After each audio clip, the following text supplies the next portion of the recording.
ኃጢአተኞች በጀርባዬ ላይ መቱኝ፣ ኃጢአታቸውንም አስረዘሟት። እግዚአብሔር ጻድቅ ነው፣ የኃጢአተኞች አንገታቸውን ቆረጠ። የእግዚአብሔር መንፈስ በላያችሁ ያደረ በእግዚአብሔር ስም የተባረካችሁ ሁኑ። ምስጋና ለአንተ ይሁን አምላኬና ዳኜ ኢየሱስ ክርስቶስ፣ ለኔ ለባሪያ ለእንጦን ስላደረክልኝ በሙሉ ሰይጣንን እንዳሸንፍ ስለረዳኸኝ አመሰግንሃለሁ። ዓለማዊውን ሕይወቴን ትቼ አንተን እንድከተል ስላገዝከኝ አመሰግንሃለሁ።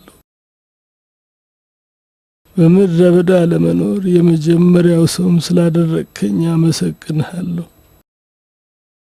አንተ ካጠገቤ በመኖርህ ተደስቻለሁ። እንጦንስ አንተ በምድረ በዳ የምትኖር የመጀመሪያው ሰው አይደለህም። አንድ ሌላ ሰው ከአንተ በፊት ለመንፈሳዊ ጥንካሬው ሲል አስቀድሞ መኖር ጀምሯል። ይህች ዓለም የእግሩን ትቢያ ያህል እንኳ አትመጥንም። በእሱ ጸሎት እግዚአብሔር ዓለምን ይባርካታል፣ ዝናብንም ከሰማይ ያዘንባል። ይህ ሰው የሚኖረው በዚህ ተራራ ላይ ነው። ይቅር በለኝ ፈጣሪ፣ ማረኝ።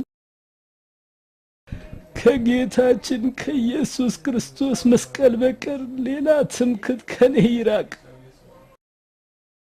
ከጌታችን ከኢየሱስ ክርስቶስ መስቀል በቀር ሌላ ትምክህት ከኔ ይራቅ።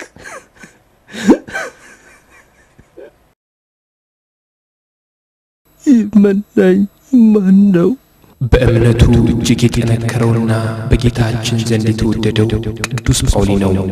አምላኬ ሆይ ይህ ታላቅ ሰው ወደሚኖርበት ቦታ ምራኝ፣ ቡራኬውን እንዳገኝና የምህረት ትምህርት እንዲያስተምረኝ። አምላኬ ሆይ ብርታቱን ስጠኝ። አምላኬ እርዳኝ።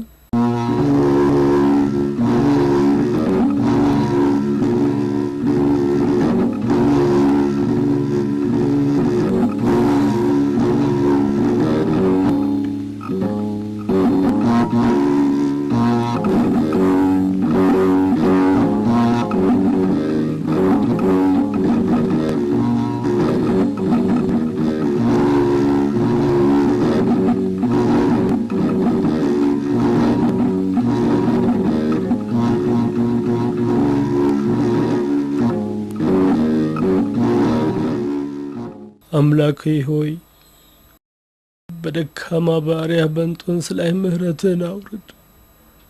አንተ የወደድከውን የመረጥከውን የጳውሊን መኖሪያ ስፍራ ምራኝ። ላይ ወዳለሁ አምላኬ፣ በእርሱ መባረክም እፈልጋለሁ። ኃይልና ክብር ምስጋና ያንተ ነው፣ ዛሬም ዘወትርም ለዘላለሙ አሜን። እባክህ አምላኬ እርዳኝ። ቀኑን ሙሉ በእግሬ ስጓዝ ውዬ ደክሜያለሁ። ተስፋ ግን አልቆርጥም። ለአንድ ዓመት በእግሬ ብጓዝ እንኳን ተስፋ አልቆርጥም። በአንተ ዘንድ የተወደደውን ጳውሊን አይቼ እንድመሰክርና እንዳመሰግን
በእግዚአብሔር ስም ቁም።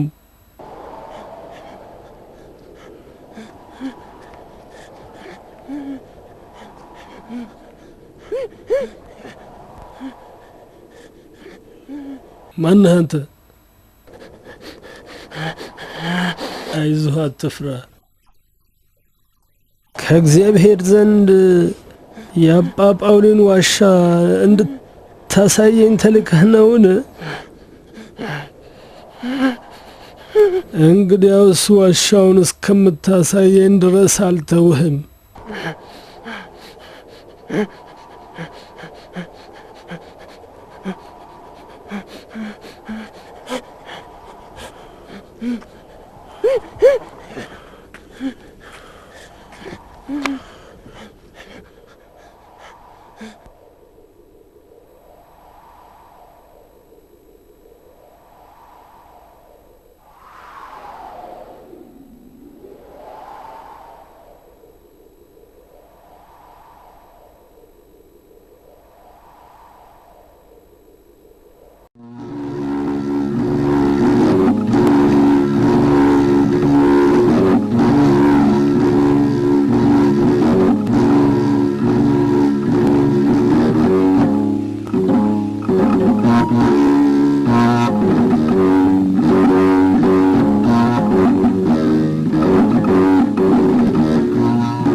አባ ጳውሊ አባ ጳውሊ መቼም እኔ ማን እንደሆንኩና ከየት እንደመጣሁ ያውቃሉ። እባክዎ በሩን ይክፈቱልኝ። አንድ ጊዜ በዓይኖቼ ልመልከቶት፣ በውስጡ ያለውን የቅድስና ብርሃን ተመልክቼ ደስ ይበለኝ። እርሶን ማየት የማይገባኝ ኃጢአተኛ መሆኔን አውቃለሁ። ነገር ግን እርሶ የምድረ በዳውን እንስሳት ሁሉ ተቀብለዋልና ኃጢአተኛ በሆንም እባክዎን በሩን ይክፈቱልኝ። እርሶን ለ3 ቀናት ስፈልግ ነበር። ይሄው አሁን በመጨረሻ ላይ ያገኘሁት። እባክዎ ፍቅሮን ይግለጹልኝ፣ በሩን ይክፈቱልኝ። በቃ አባ ጳውሊ እዚህ በሩ ላይ እስከ ሞቴ እቀመጣለሁ። ከዚያም እርሱ አንስተው ሲቀብሩኝ ይባረካለሁ።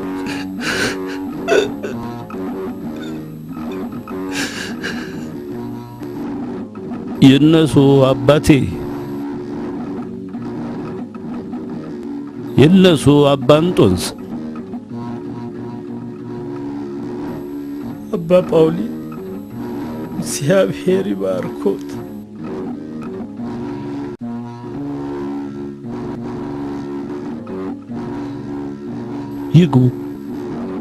ይግቡ አባቴ።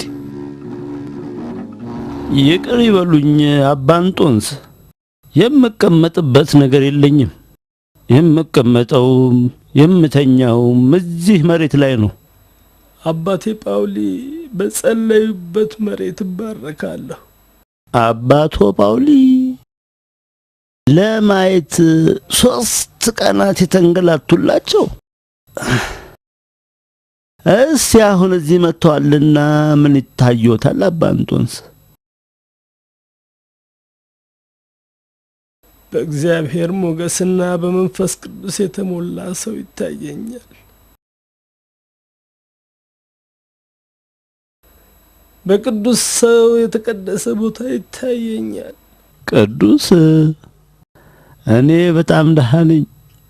የተጎሳቆለ ሰውነትና ነጭ ጸጉር ያለኝ ሰው ነኝ እኮ። አባቴ ለስንት ጊዜያት ነው በምድረ በዳ የኖሩት? እኔ አሁን ያለነው ስንተኛው ዘመን ላይ ነው? አሁን 343 ነው። ወቸ ጉድ! 343 ከ90 ዓመታት በኋላ ለመጀመሪያ ጊዜ ያየው ሰው እርሶውን እኮ ነው። እኔ ለ90 ዓመታት በዚች ምድር ኖር ያለው። እግዚአብሔር ይባርኮት አባ ጳውሊ። ከፈጣሪ ጋር አብሮ መኖርን የሚያህል ነገር የለም። እስቲ ንገሩኝ፣ ሕይወት በዓለም ላይ እንዴት ነው?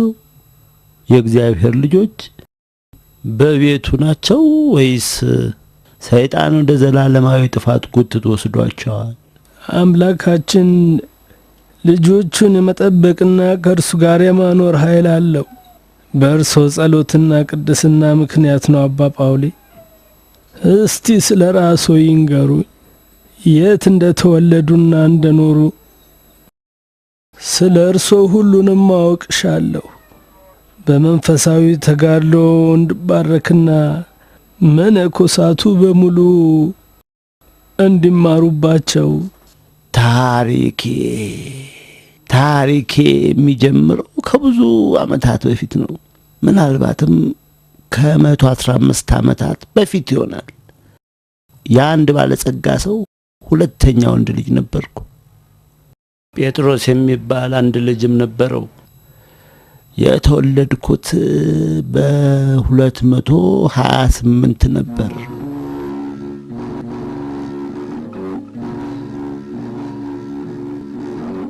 እግዚአብሔር ይመስገን አሁን ደህና ነሽ የጴጥሮስ እናት። የጳውሊ እናት ማለት ነው?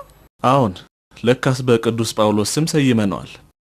በቤተ ክርስቲያናችን በሁለቱ ቋሚ ምሰሶች በጴጥሮስና በጳውሎስ። እግዚአብሔር እነዚህን ታላላቅ ቅዱሳን እንደባረከ ልጆቻችንንም ይባርክ። አሜን። ሁሌም ጸሎቴ ልጆቻችንን እንዲጠብቃቸውና እንደ ጴጥሮስና ጳውሎስ እንዲባርካቸው ነው። አየሽ ጳውሊ እንዴት እንደሚያምር ለወደፊት መልከ መልካምና ጠንካራ ሰው እንደሚሆን ያስታውቃል። ሰርጉን ለማየት እድሜ ይስጥሽ፣ አያት ለመሆን ያብቃሽ። የጴጥሮስ እናት ማለት የጳውሊ እናት። ጴጥሮስ ናስቲ ጴጥሮስ ትንሽ ወንድምህን ተመልከተው።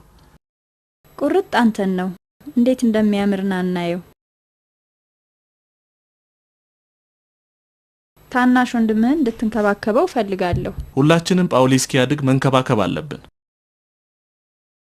ጴጥሮስ ምን ሆኖ ነው? ገና ልጅ እኮ ነው። እስመ በፈቃዱ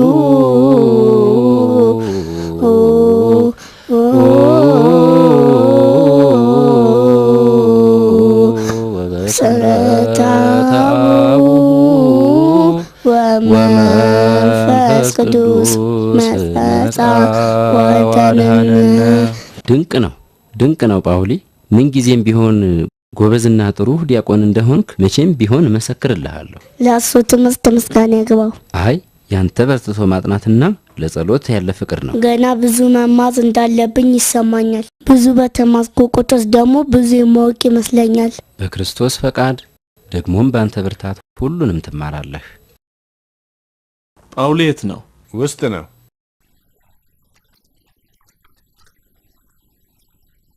በሚቀጥለው ጊዜ ሌላ ዜማ አስጠናሃለሁ። ሰላም ለእርሱ አባቴ። ላንተም ይሁን። ጴጥሮስ እንደምን አለህ? ደህና ነኝ አባቴ። ጳውሊ እንዴት ነው? መቼም በጳውሊ እንደሚደሰቱበት አምናለሁ። ሁሌም እንጂ። ጳውሊ በእግዚአብሔር ሞገስ የተሞላ ልጅ ነው። ሁሌም እኮራበታለሁ። አየ ጴጥሮስ፣ ምን አለ እንደ ታናሽ ወንድም በሆንክና አባታችን በኮሩብህ። እግዚአብሔር ካለ መቼም ማደከም ነው አይደል? አባታችን ብዙ ስራ ቢኖርቦትም ጳውሊ ሊያስተምሩ እዚህ ድረስ ይመጣሉ። በረከት ነው። ከናንተ ጋር ማሳለፈውን ጊዜ እጅጉን ወደዋለሁ። ምን አለ ሁሉም ቤተሰብ እንዲህ እንደናንተ ልጆቻቸውን በክርስትና ሕግጋት ባሳደጉ። ይመኑኝ አባቴ፣ ከጴጥሮስና ከጳውሊ እናት ሞት በኋላ የሚያስደስተን ብቸኛው ነገር ወደ እግዚአብሔር መቅረብ ብቻ ነው። እሷ በገነት ናት፣ ደስ ይበላችሁ። ምክንያቱም ነፍሳችሁን ስለማትረሱ። እሷስ ጥሩ ሴት ነበረች። ሁሌም ባገኘችኝ ቁጥር ጳውሊ እንደርሶ ካህን እንዲሆን እመኛለሁ ትለኝ ነበር። መምህር? የሃይማኖት መምህር? ለምን አይሆንም? ጳውሊ የክርስቶስ ልጅ ነው፣ በመንፈስ ቅዱስም የተሞላ ነው። እንዴ ረጋበል ገና ምን አይተህ? ቆይ ምን እንዳደረክ አሁን ታውቀዋለህ። አብሬህ የመጣው አይደል እንዴ? ቀስ በል እንጂ።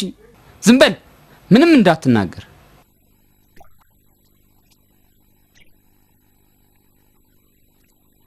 ጳውሊ እንዴት ጥሩ ነው ወደዚህ መምጣት። ምን ነው ጴጥሮስ፣ ልጁ እንደዚህ አድርገህ ለምንድን ነው? በገበያው በኩል እያለፍኩ ሳለ ይህ ልጅ ያንተን ሻርፕ ለብሶ አገኘሁት። እናም ቶሎ ወደዚህ ይዤው መጣው። ለምን እንደዚህ አደረክ?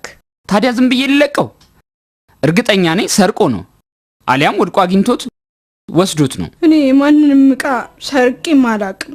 አባቴ ከመሞቱ በፊት ሁሌም ሃና መቼም ቢሆን እግዚአብሔርን የሚያስቀይም ነገር አታድርግ ይለኝ ነበር።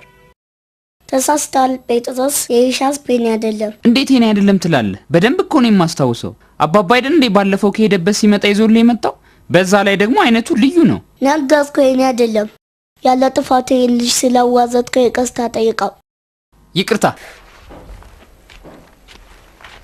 አሁን መሄድ ትችላለህ። ይቅርታ አድርግልን። ጴጥሮስ ተሳስቶ ነው። አመሰግናለሁ ጳውሊ፣ ደህና ሁን።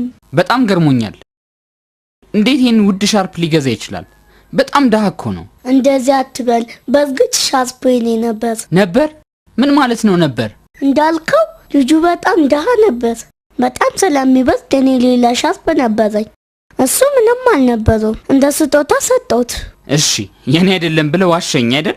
አይ አልዋሸሁም። ምክንያቱም ከሰጠሁት ጀምሮ የእሱ ሻስፕ ሆኗል። ምጽዋት በሚስጥር መሰጠት እንዳለበት አታውቅም? ምጽዋት ምንጊዜም በሚስጥር ነው የሚሰጠው። ይሄ እኮ በጣም ውድ ነገር ነው። ሌላ ብትሰጥ ይሻል ነበር። እኔ ያሰብኩት አንድ ነገር ብቻ ነው። ኢየሱስ የተናገረው የመጽሐፍ ቅዱስ ቃል ከነዚህ ደካሞች ለአንዱ የምታደርጉትን ለእኔ እንዳደረጋችሁ ትቆጥረዋለሁ። እና ታዲያ ክርስቶስ እየበረደው እያየው እንዴት ትቼ እሄዳለሁ? ግሩም ነው የኔ ልጅ። ግሪክኛ በደንብ እየቻልክ ነው። ቀላል ቋንቋ ሆኖ ስላገኘው ተወድጄዋለሁ። ቀላል? አንተ በጣም ትሁት ልጅ ነህ። ይህንን ቋንቋ ለዓመታት ሳስተምር ቆይቻለሁ። እናም አንዳንድ ሰዎች በጣም ከባድ ነው እንደሚሉ አውቃለሁ። ትምህርቱም በጣም ቀላል በሆነ መንገድ ስለሚያስተምረኝ ቶሎ ይገባኛል። ጥሩ ስለሆንክልኝ አመሰግናለሁ። ጳውሊ፣ አሁን ግሪክኛ ማንበብና መጻፍ ካጠናን በኋላ ምን ያህል በቋንቋው መግባባት እንደምትችል እናያለን። እስኪ ራስህ በመረጥከው ርዕስ ጥቂት መስመሮች ጻፍልኝ። እሺ።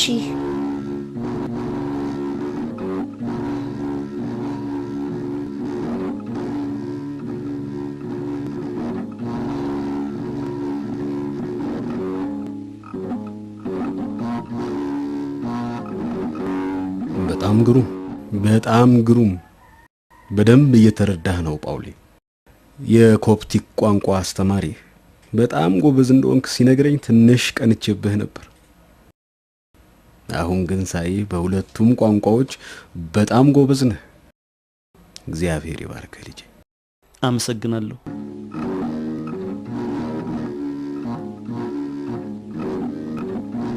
እንደ ወትሮህ ለብቻ ተቀምጠሃል? እንደምን አሉ አባቴ? እንደምን አለህ ልጄ? ሁሌም እንደዚህ ዝምተኛ ነህ እንዴ? ምን ነው ዝም ማለት ጥሩ አይደለም? ኧረ የለም፣ ከኩዮች ጋር ስትጫወትም እንኳን አይቼህ አላውቅም እኮ። ለምንድን ነው ብቻህን የተቀመጥከው? ሐሳብ ገባህ እንዴ? አይደለም አባቴ፣ አንድ ነገር እያሰላሰልኩ ነው። ሐሳብ ከክርስቶስ መነሳት ጋር ይያያዛል? አዎን። ለዚህ ነው በክርስቶስ ስዕል የተመሰጥከው? እስኪ ንገረኝ ያሳሰበህን። ክርስቶስ ወደ ሰማይ ሲያርግ ሁሉም ሰዎች ያሳለፈውን ስቃይ ያውቁት ነበር? አያውቁም። ለዚህ እኮ ነው ደቀ መዛሙርቱን ሂዱና አሕዛብን ሁሉ አስተምሩ ያላቸው። ስለዚህ ከእርሱ በኋላ ስራውን እንዲቀጥሉ እምነቱን ጥሎባቸዋል ማለት ነው። በሚገባ አባቴ እኔን እንደላከኝ እኔም እልካቸዋለሁ። እፍ አለባቸው፣ መንፈስ ቅዱስንም ተቀበሉ አላቸው። እግዚአብሔርን በደቀ መዛሙርቱና በመንፈስ ቅዱስ በኩል እናውቀው ነበር ማለት ነው። እንዴታ ጳውሊ፣ ልክ ነህ። የእኛ ድርሻ ማመን ብቻ ነው። ክርስቶስ እንዳለውም ሳያዩ የሚያምኑት ብፁዓን ናቸው። እምነትን የሰጠህን አምላክ ምስጋና ይግባህ። ጳውሊ ቤተ ክርስቲያን ያለው? አዎን። እግዚአብሔር ይባርከው፣ እምነቱን ያጠንክርለት። ታውቃለህ ጴጥሮስ፣ እግዚአብሔር ጸሎቱን ስለሚሰማው ነው ስራችን የተባረከልን። እውነት ነው። ነገር ግን አባባ እሱ ሁሉ ጊዜ ወደ ቤተ ክርስቲያን ነው፣ አሊያ ከአስተማሪዎቹ ጋር ነው። ታናሽ አይደል እንዴ? እውነቱን ለመናገር በትምህርቱ መበርታቱ ለወደፊቱ ስራው በጣም ይጠቅመዋል። ጳውሊ እኮ አሁን ሕፃን አይደለም፣ ስራ ማገዝ ይኖርበታል እኮ። እኔም እንዲያግዘኝ እፈልጋለሁ። ጳውሊ ዳተኛ ልጅ እኮ አይደለም፣ ያዘዝነውን ሁሌም ይሰራል። መማርና አዲስ ዕውቀት ማግኘት ስለሚወድ ይህ ጥሩ ነገር ነው። እኔም ይህን በጎ ነገር ልከለክለው አልፈልግም። እድሜ ልኬ ልማር ቢል ትፈቅድለታለህ? ማንም እንደሱ አላለም። ይልቅስ ያልወደድኩልህ ወንድም ላይ የምታሳየውን ግልፍተኝነት ነው። ታናሽ ወንድም መሆኑን አትርሳ። እሱ አንተንም ሆነ ማንንም አስከፍቶ አያውቅም። ሰማ ጴጥሮስ? ምን ነው ሁሉም የጳውሊ ደግነትና ስነ ስርዓት ቢኖረው? አንተም እንደሱ እንድትሆን ፈልጋለሁ። ሌቦች ሙልጭ አድርገው ይዘርፉን ነበራ? እንደሱ አትበል። ክርስቶስ በማቴዎስ ወንጌል እንዲህ ብሏል፣ ልበ ንጹሐን ብፁዓን ናቸው፣ እግዚአብሔርን ፊት ለፊት ያዩታልና።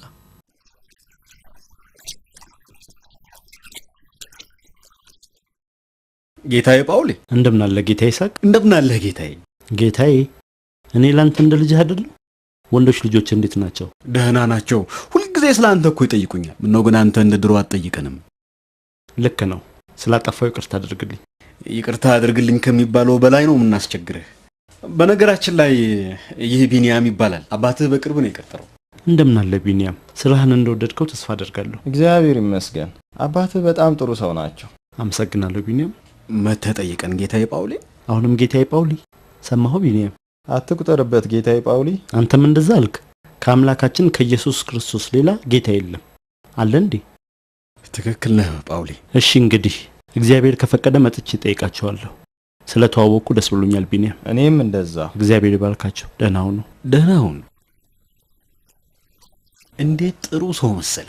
እንዴት ስርዓት እንዳለው አየህ። ሰዎችን ይወዳል፣ ማገልገልም ይወዳል። እንኳን እንደ አባቱ ሆነ እንደ ወንድሙ ጴጥሮስ ባለመሆኑ እግዚአብሔር ይመስገን። ጴጥሮስም እኮ መጥፎ ሰው አይደለም። ኃይለኛ የሆነው እኮ ስራ ስለሚወድ ነው።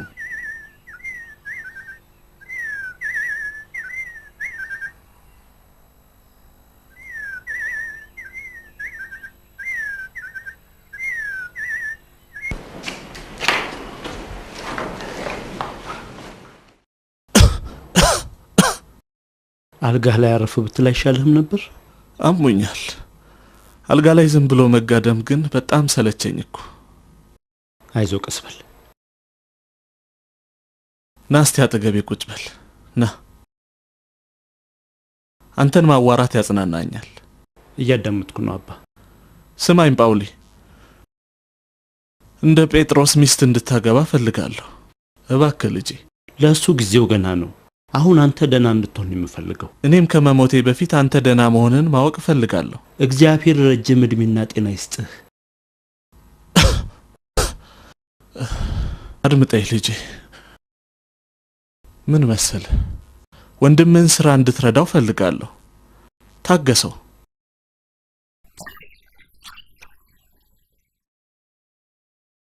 ጸባዩ አስቸጋሪ መሆኑን አውቃለሁ።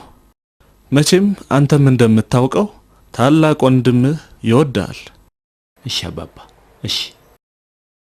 አሁን ያለ ቤተሰብ እሱ ብቻ ነው። እንካ መድኃኒትህን አጎቴ። አመሰግናለሁ ማርያም። እስካሁን ቤት ነህ እንዴ ጳውሊ? ቅድም ሊሄድ ነው ስትል አልነበረም? ቤተክርስቲያን ሊሄድ ነበር። አባባ እንደዚያ ሆኖ ትቼው ሊሄድ አልቻልኩም። አትጨነቅ። አሁንማ ምንም የሚያሳስብ ነገር አለ? የወንድም ሚስት ከኔ ጋር ትቆያለች። ተነስና ቤተክርስቲያን ሂድ። በጸሎት አስታውሰኝ። አባ መቃሪዮስንም ሰላም በልልኝ። እሺ፣ መጣሁ። ሰላም። ደህና ዋል። አመሰግናለሁ ማርያም። እግዚአብሔር ይማሮት። አስቸገርኩኝ አይደል? ምንም አይደል። እንደ ውሃ ፈሰስኩ፣ አጥንቶችም ሁሉ ተለያዩ። ልቤ እንደ ሰም ሆነ፣ በአንጀቴም መካከል ቀለጠ። ኃይሌ እንደ ገል ደረቀ፣ በጉሮሮዬ ምላሴ ተጣጋ። ወደ ሞትም አሸዋ ወረድከኝ። ብዙ ውሾች ከበውኛልና የክፋተኞች ጉባኤም ያዘኝ። እጆቼንና እግሮቼን ቸነከሩኝ። አጥንቶቼ ሁሉ ተቆጠሩ። እነርሱም አዩኝ ተመለከቱኝም። ልብሶቼን ለራሳቸው ተከፋፈሉ፣ በቀሚሴም ላይ ዕጣ ተጣጣሉ። እነዚህ አንቀጾች ምን እንደሚያመለክቱ ትነግረኛለህ?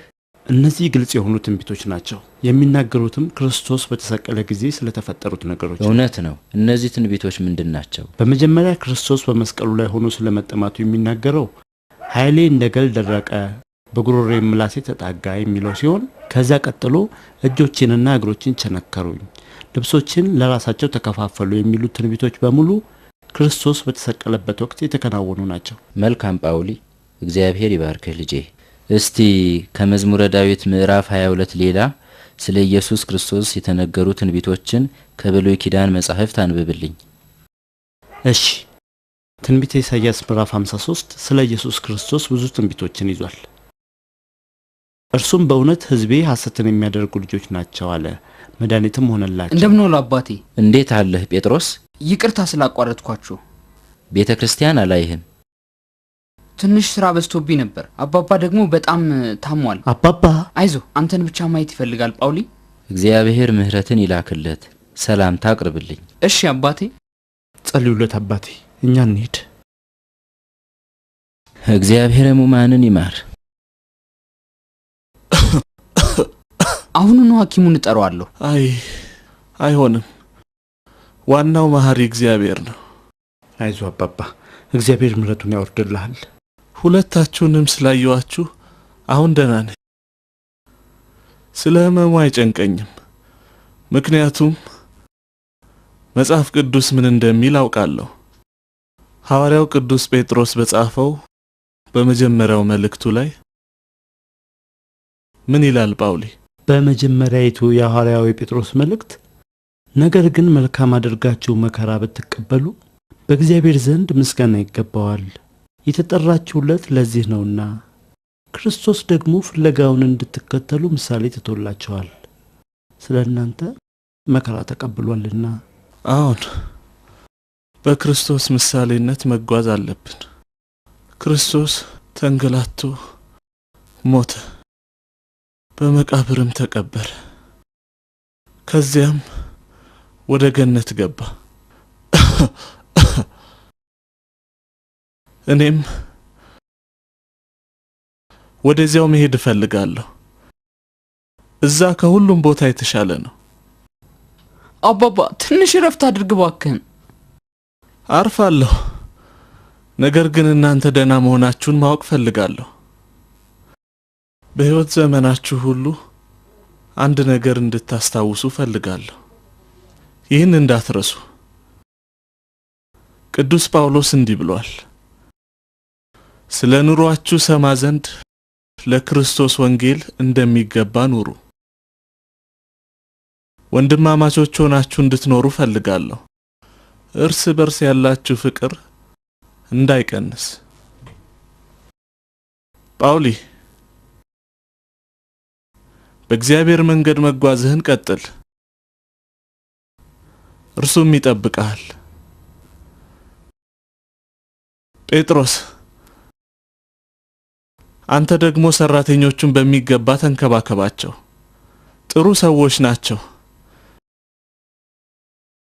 እኔ እንደተንከባከብኳቸው አንተም እንደዚያው አድርግ። ቃል ግባልኝ፣ ወንድምህንም ጠብቀው፣ ለእርሱ ደስ የሚያሰኘውን አድርግለት፣ አታበሳጨው። በሚገባ አደርጋለሁ አባባ።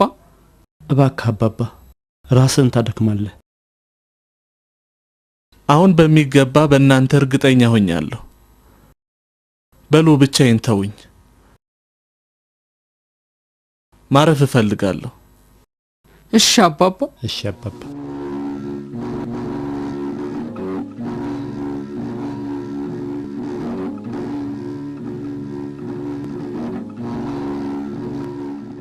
መጽሐፍ ቅዱስ እንዲህ ይላል፣ ኢየሱስ እንደሞተና እንደተነሳ ካመንን እንዲሁም በኢየሱስ ያንቀላፉትን እግዚአብሔር ከእርሱ ጋር ያመጣቸዋልና። ዳዊትም በመዝሙር 116 ላይ ነፍሴ ሆይ ወደ ረፍትሽ ተመለሺ፣ እግዚአብሔር መልካም አድርጎልሻልና ይላል። አሁን አባታችሁ ወደ ረፍት ተመልሷል። ልናዝን አይገባም። ከሟች ስጋው ከበሽታና ከችግር ስለተገላገለ ልንደሰት ነው የሚገባው። አይደለም እንዴ? አቤቱ የመረጥከውና የተቀበልከው በማደሪያዎችህም ያኖርከው ምስጉን ነው።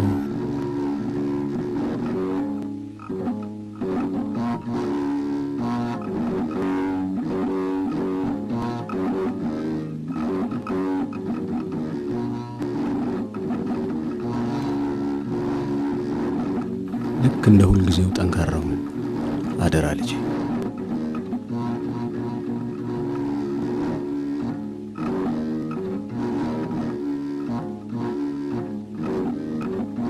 እግዚአብሔር ያጥናህ ጴጥሮስ። እኛ የራሳችን ባለቤቶች አይደለንም። የኛ ባለቤት ፈጣሪያችን ነው። ክርስቶስ ለኛ እጅግ ውድ ዋጋ ከፍሏል፣ ደሙን ሰውቶልናል። ለዚህ ነው ጠንካሮች ሆናችሁ ፈተናውን እንድትታገሱ የምፈልገው። በፈተና የሚጸና ምስጉን ነው። ፈተናውን በማለፉ የሕይወትን አክሊል ይቀበላል። እግዚአብሔር ለሚወዱት ይህን ቃል ኪዳን ገብቷልና። እግዚአብሔር ሁሉንም ያሳካላችሁ። ሰላም ሁኑ። ሰላም ሁኑ። አዝናለሁ ጴጥሮስ። አመሰግናለሁ አጎቴ። እጅግ አዝናለሁ ጳውሊ። አባታችሁ የእህቴ ባለቤት ቢሆንም እኔ ሁሌም እንደ ወንድሜ ነበር የማየው። የሚያስፈልጋችሁ ነገር ካለ ሁልጊዜ እኔ ከጎናችሁ ነኝ። እንግዲህ ለወደፊቱ በደንብ ተቀራርበን እንጠያይቅ። ልክ ነው አጎቴ። እርግጠኛ አይደለሁም። ምክንያቱም ወንድም ጴጥሮስ ሚስት ካገባ በኋላ ጠይቆን አያውቅም። ይቅርታ አድርግልኝ አጎቴ፣ ስራ እንዴት እንደሚበዛብኝ ታውቃለህ። አባባም ታሞ ነበርና ያለፈው እንርሳውና ስለ አሁኑ እንነጋገር እስቲ። ጳውሊን ተንከባከቡ። አንድ የቀረ ቤተሰብ እሱ ብቻ ነው። አሁን ወንድሙም አባቱም አንተ ነህ። ተንከባከቡ፣ አደራ አደራ ልጄ ጴጥሮስ። የሚያስፈልግ ነገር ካለ ከመጠየቅ ወደ ኋላ እንዳትል። እግዚአብሔር ይባርካችሁ ልጆቼ።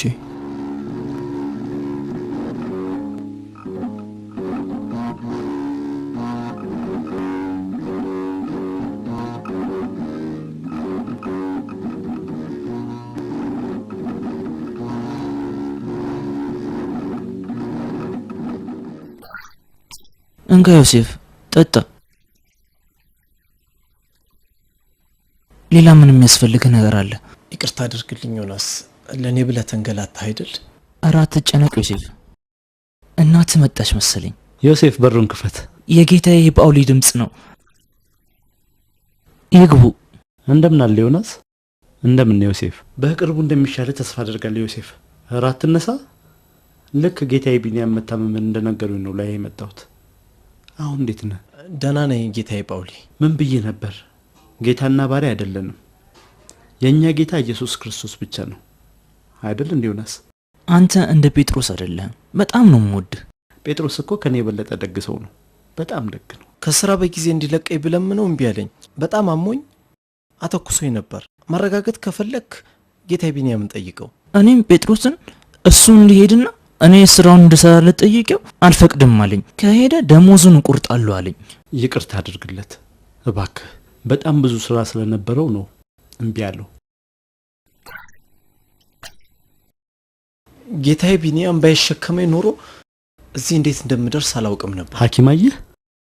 ሐኪም ደሞዜ እንኳን ለሕክምናና ለዚህ ላለንባት ለኔና ለእናቴ ቤት ኪራይ አትበቃም። እናቴ በቤት ሰራተኛነት የምታገኘው ገንዘብ ለዳቦ መግዣም አይበቃም። በጣም ታተኩሳለህ። እስከሚሻለ ስራ መሄድ አይኖርብህ እንዴ? መስራትም አለብኝ። እረፍት ማድረግም አለብህ። ደሞዝህንም ሙሉን ታገኛለህ። እያመመ ስለሰራህ እንካ ሽልማት ግን እንካ ዮናስ፣ አንተም ጓደኛን ስላስታመምክ ሽልማት ይገባል። እኔ ሽልማት አይገባኝም። ግዴታዬን ነው የተወጣሁት። እሱ ለኔ እንደ ወንድም ነው። አንተ እንዳስተማርከን መዋደድ አለብን፣ ልክ ክርስቶስ ሁላችንም እንደሚወደን። እንዴ ይሄ እኮ በጣም ብዙ ገንዘብ ነው። አይደለም። ሐኪሙን ያሁኑን እመለሳለሁ። መጣሁ። ሰላም ሁኑ። ሰላም ሁን።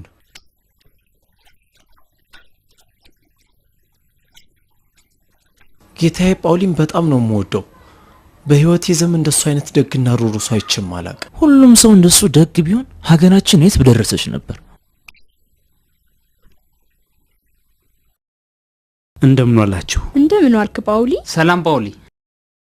እንደተለመደው ለራት አርፍደሃል። ቆንጆ ራት ላቀርብልህ። አመሰግናለሁ። አይ መብላት አላሰኘኝም። ምን ነው ምግብ ያልተመቸህ? አረ እንደሱ አይደለም። ለምን ታዲያ ትንሽ ትንሽ ትበላለህ? ተይው፣ ለእርሱ የተለመደ ነገር ነው። አንድ ጊዜ ላነጋግር እፈልጋለሁ። እሺ። ቤተ ክርስቲያን ነበርክ እንዴ? አልነበርኩም። አንድ ሰው ለመጠየቅ ሄጄ ነበር። አሃ፣ ከምትረዳቸው ሰዎች አንዱ ነው። ስራችንስ ያንተ ጥረትና ተሳትፎ አይጠይቅም? ሁላችንም እግዚአብሔርን እንወዳለን፣ ግን ወቅት አለው። ምን ነው ቸልተኝነት አየብኝ እንዴ? እንደሱ አላልኩም። ነገር ግን ግዴታህን እየዘነጋኸው ነው። ጊዜህን በማይረባ ነገር እያባከንክ እዚህ። ጳውሊ ደግ ሰው ነው። ሰዎችን መርዳት ያስደስተዋል። እኔ እሱን አልጠላም፣ ግን ሁሉም ነገር የራሱ ጊዜ አለው። አትበሳጭ። ላንተ የሚበጅህን እየነገርኩ እኮ ነው። በዛ ላይ ታላቅ ወንድምህ ነኝ፣ ልመክርህ ይገባል። አባባ እንድንከባከብህ አደራ እንዳለኝ አትርሳ። ለእናንተ ከእናንተ ውጭ ማን ይመጣል? ካሳዘንኩ ይቅርታ ጠይቃለሁ። አላሳዘንከኝም። ይልቅ ተነስና ራትህን ብላ። በሊድ ብላ። ሂድ። አሁን ስላራበኝ በኋላ እበላለሁ። መጣሁ።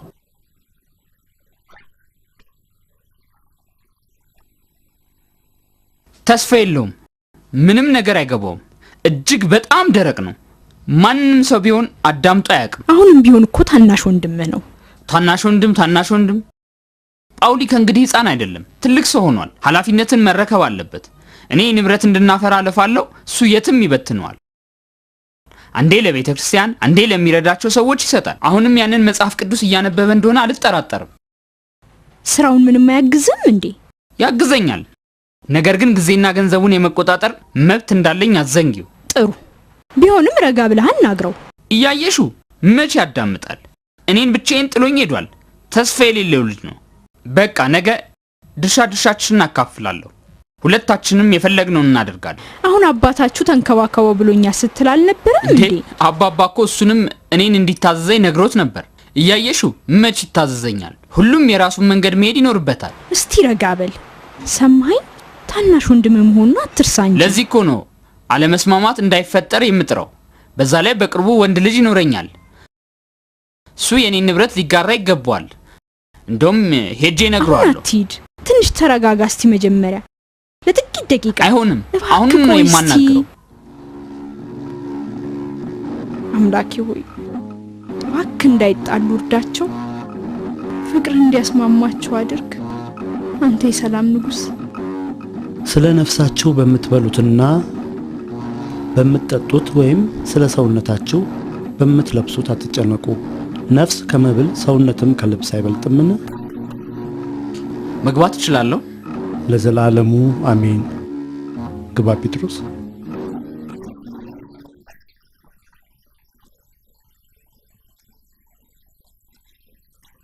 ስማኝ ጳውሊ፣ ነገሩን አላድበሰብሰውም። እኔ እናንተ የተለያየ ህይወት መንገድ እንዳለን አውቃለሁ። በአንድ ቤት ብንኖርም አንድ ሳይሆን ሁለት የተለያየ ኑሮ እየኖርን እንደሆነ ይሰማኛል። ለዚህ ነው ንብረቱን እኩል እንድንካፈል የወሰንኩት። ሁለታችንም እንደፈለግነው ልናደርገው እንችላለን። አንተ ታላቅ ወንድሜ ነህ። ይበጃል የምትለውን አድርግ። ይበጃል የምንለውን እናደርጋለን። አንተም ድርሻህን እንደፈቀደ ታደርገዋለህ። እንደፈቀድክ። እሺ፣ የአባታችን ንብረት ለሶስት ከፍሏለሁ። ለሶስት? አዎ፣ አንዱ ላንተ፣ አንዱ ለኔ። ሶስተኛውስ? አንተ ልጅ እያለህ አባባን ላገለገልኩበት፣ ሀብታችን ለማብዛት ለለፋውበት። ሁለት ሶስተኛ ላንተ፣ አንድ ሶስተኛ ለኔ። ምንድነው የሚያስቅ? አባባን ለኔ የሚገባኝን እንደምትሰጠኝ የነገርከው ትዝ ይለኛል እኮ። ይሄው የሚገባህን ሰጠው እኮ፣ ድርሻዬን ግን አልሰጥህም። ታላቅ ወንድም ስለሆንኩ በፍጹም አላዳላም።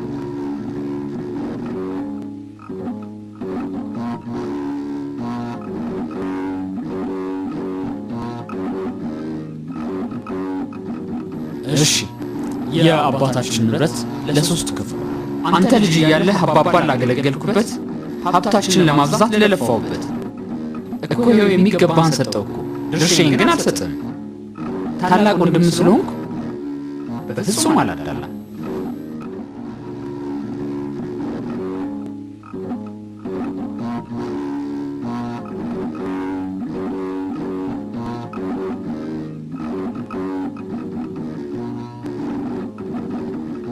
ይግቡ። ሰላም ጳውሊ፣ መግባት እችላለሁ? ግቢ እንጂ ማርያም። እንግዲህ ብትወደውም ባትወደውም ከኛ ጋር መብላት ስላቆምክ ትንሽ የምትበላው ነገር አምጥቼልሃለሁ።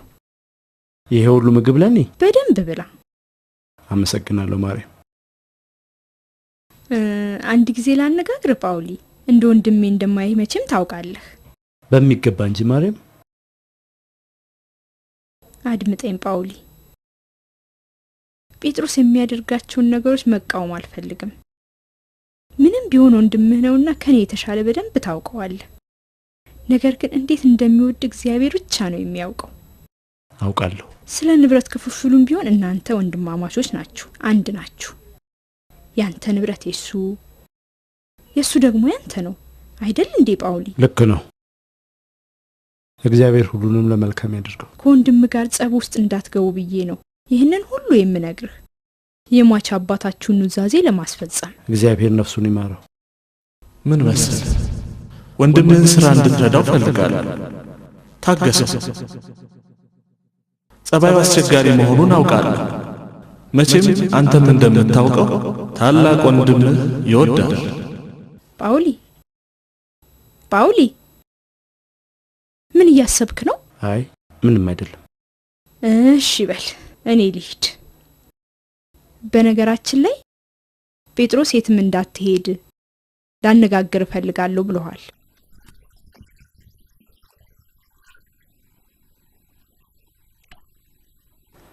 ከአሁኑ አጠቃላይ ትርፋችን ያንተ ድርሻ ይውልህ። ገበያ ላይና መጋዘን ውስጥ ያሉትን እቃዎች በሙሉ ገምቻለሁ። ስለዚህ ላንተ የሚገባ ድርሻ ይሆንና ይህንንም እንካ ቁጠረው። ምንድናቸው? ሰሞኑን አብረህ ለሰራህበት ደሞዝ ነው። 50 ሳንቲሞች። ምን ነው ደስ አላሰኘህም? ስለ አዲሱ መሬት ምንም ያልከኝ ነገር የለም። ቦታው በእኔ ስም መሆኑን ታውቅ የለም እንዴ? እንዴ የአባታችን ንብረት እኮ ነው። ያ ማለት ለኔም ግማሹ ይደርሰኛል ማለት ነው። እንደውም ከመሬቱ የሚገባኝን ድርሻ አልፈልግም የሚል ደብዳቤ ልጻፍልህ። ቆይ እኔ አዲሱን መሬት ወስዳለሁ። አንተ ደግሞ የበፊቱን ቦታ ከነተያዥ ንብረቶቹ ትወስዳለህ። ሁሉም ያንተ ነው ጳውሊ። ግን የአዲሱ መሬት ዋጋ እኮ ከበፊቱ መሬት በጣም ይበልጣል። አይበልጥም። መሬቱ 2000 ብር ያወጣል። ይሄኛው ግን 1000 ብር ብቻ ነው የሚያወጣው። ሊበልጥም ይችላል። ሁሉንም ሂሳብ በደንብ አስልቼዋለሁ። መቼም ቢሆን አላዳላም። አንተን አልበድልም። ይሄው ያዝ። አዲሱ መሬት ላይ ቤት እስከምንሰራ እዚህ ቤት ታኖረናለህ አይደል ጳውሊ? በሚገባ እንደፈለክ። አመሰግናለሁ ጳውሊ። እስቲ እንደው በንብረት ድርሻ ምን ታደርግበታለህ? አንድ ትንሽዬ ሱቅ ለመክፈት አስቤያለሁ። እግዚአብሔር ይባርክ።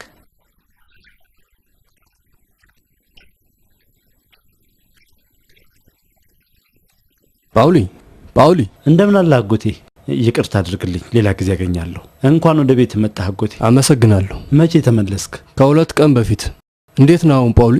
ደህና ነኝ አጎቴ፣ እግዚአብሔር ይመስገን። ወንድም ጴጥሮስስ እንዴት ነው? ደህና ነው።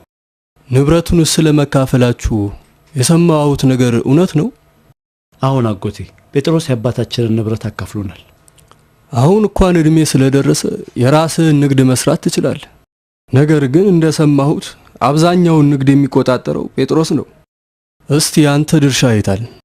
እውነቱን ለመናገር በ2/3ና 1/3 ነው ያካፈለው። እንዴት? በ2/3ና በ1/3?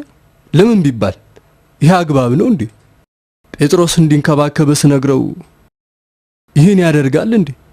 አዳልቶ በድሎሃል እኮ። ይህን እግዚአብሔርም አይወደውም። የወንድምህን የዋነት ተጠቅመ የሰራኸው በጣም ነውርና አግባብነት የሌለው ነገር። እንዴት የሱንም ድርሻ ጨምረህ ትወስዳለህ? ጳውሊ እንድትከባከበውና እንድትጠብቀው አልነገርኩ? መልስልኝ ጴጥሮስ፣ ተናገር እንጂ። አባታችሁ ከሞተ በኋላ እኮ አንተ ብቻ ነህ ቀሪ ቤተሰቡ።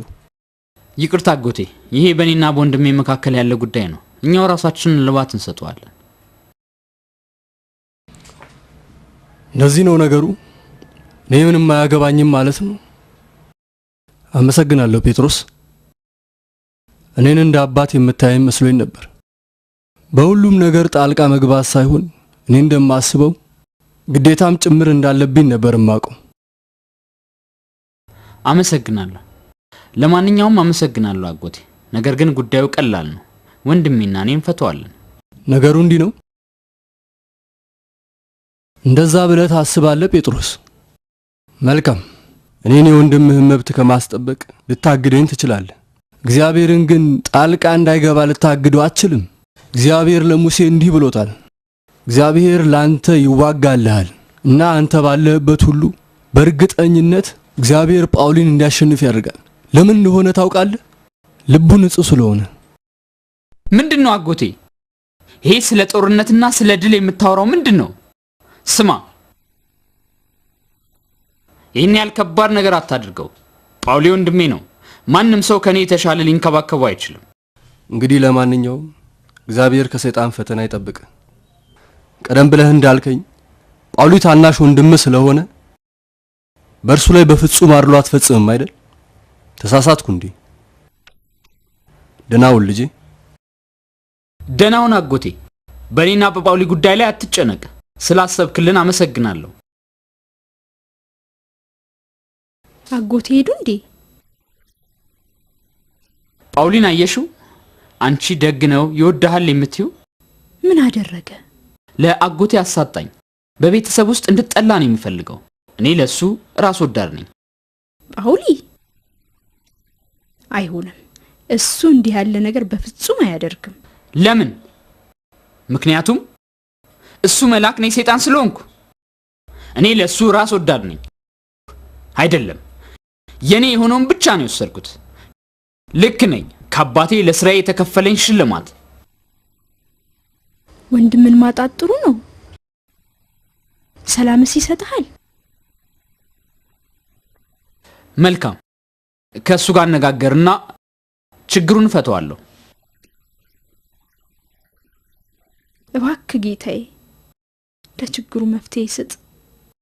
ለምን ትቆጣኛለህ?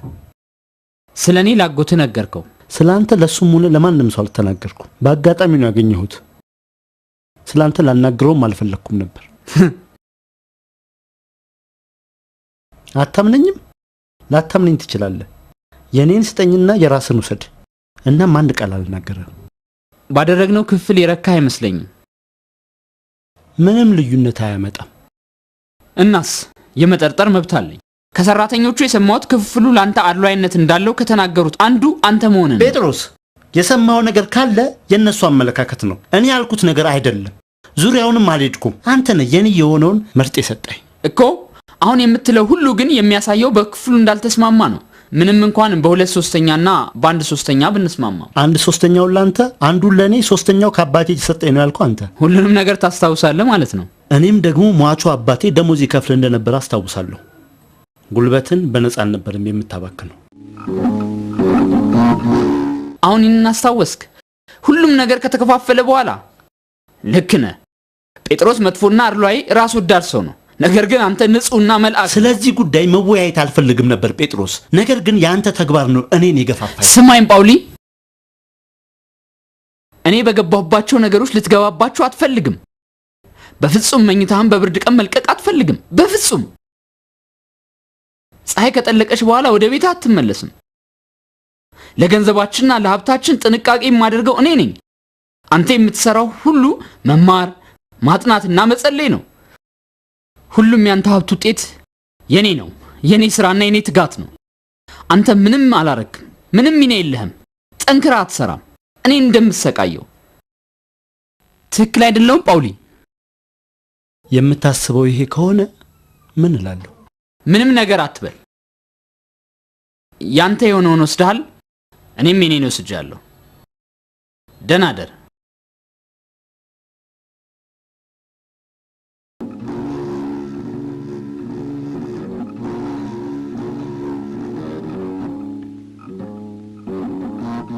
ተናግሬ በወጣልኝ ብዬ እመኛለሁ። ግን ለመናገር በሞከርኩ ቁጥር ነገሮችን በጣም መራራና ጥልቅ ሆነው አገኛቸዋለሁ።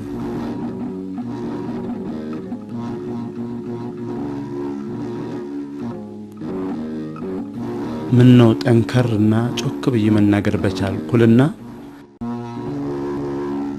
ልናገር ስል ቃላቶቼ በውስጤ ቀርተው ይተናነቁኛል።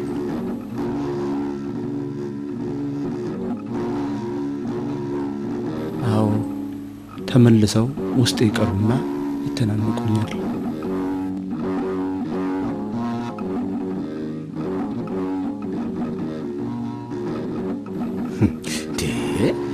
እዚህ ነህ እንዴ ጳውሊ? ስፈልግህ ነበር እኮ። ምን ተፈጠረ? አይዞህ አትጨነቅ ጌታዬ። አቶ ዋና ሱቅ መጥቶ ነበር፣ የጠበቀህ ነበር። ስትቆይ ጊዜ የባለፈውን ሂሳብ ከፍሎ አዲስ ዕቃ ይዞ ሄደ። የዚህን ሂሳብ በሚቀጥለው ከፍለሃለሁ ብሏል። ደረሰኝ ሰጠ? አዎ ይኸውልህ። ይህንንም ትቶልህ ሄዷል።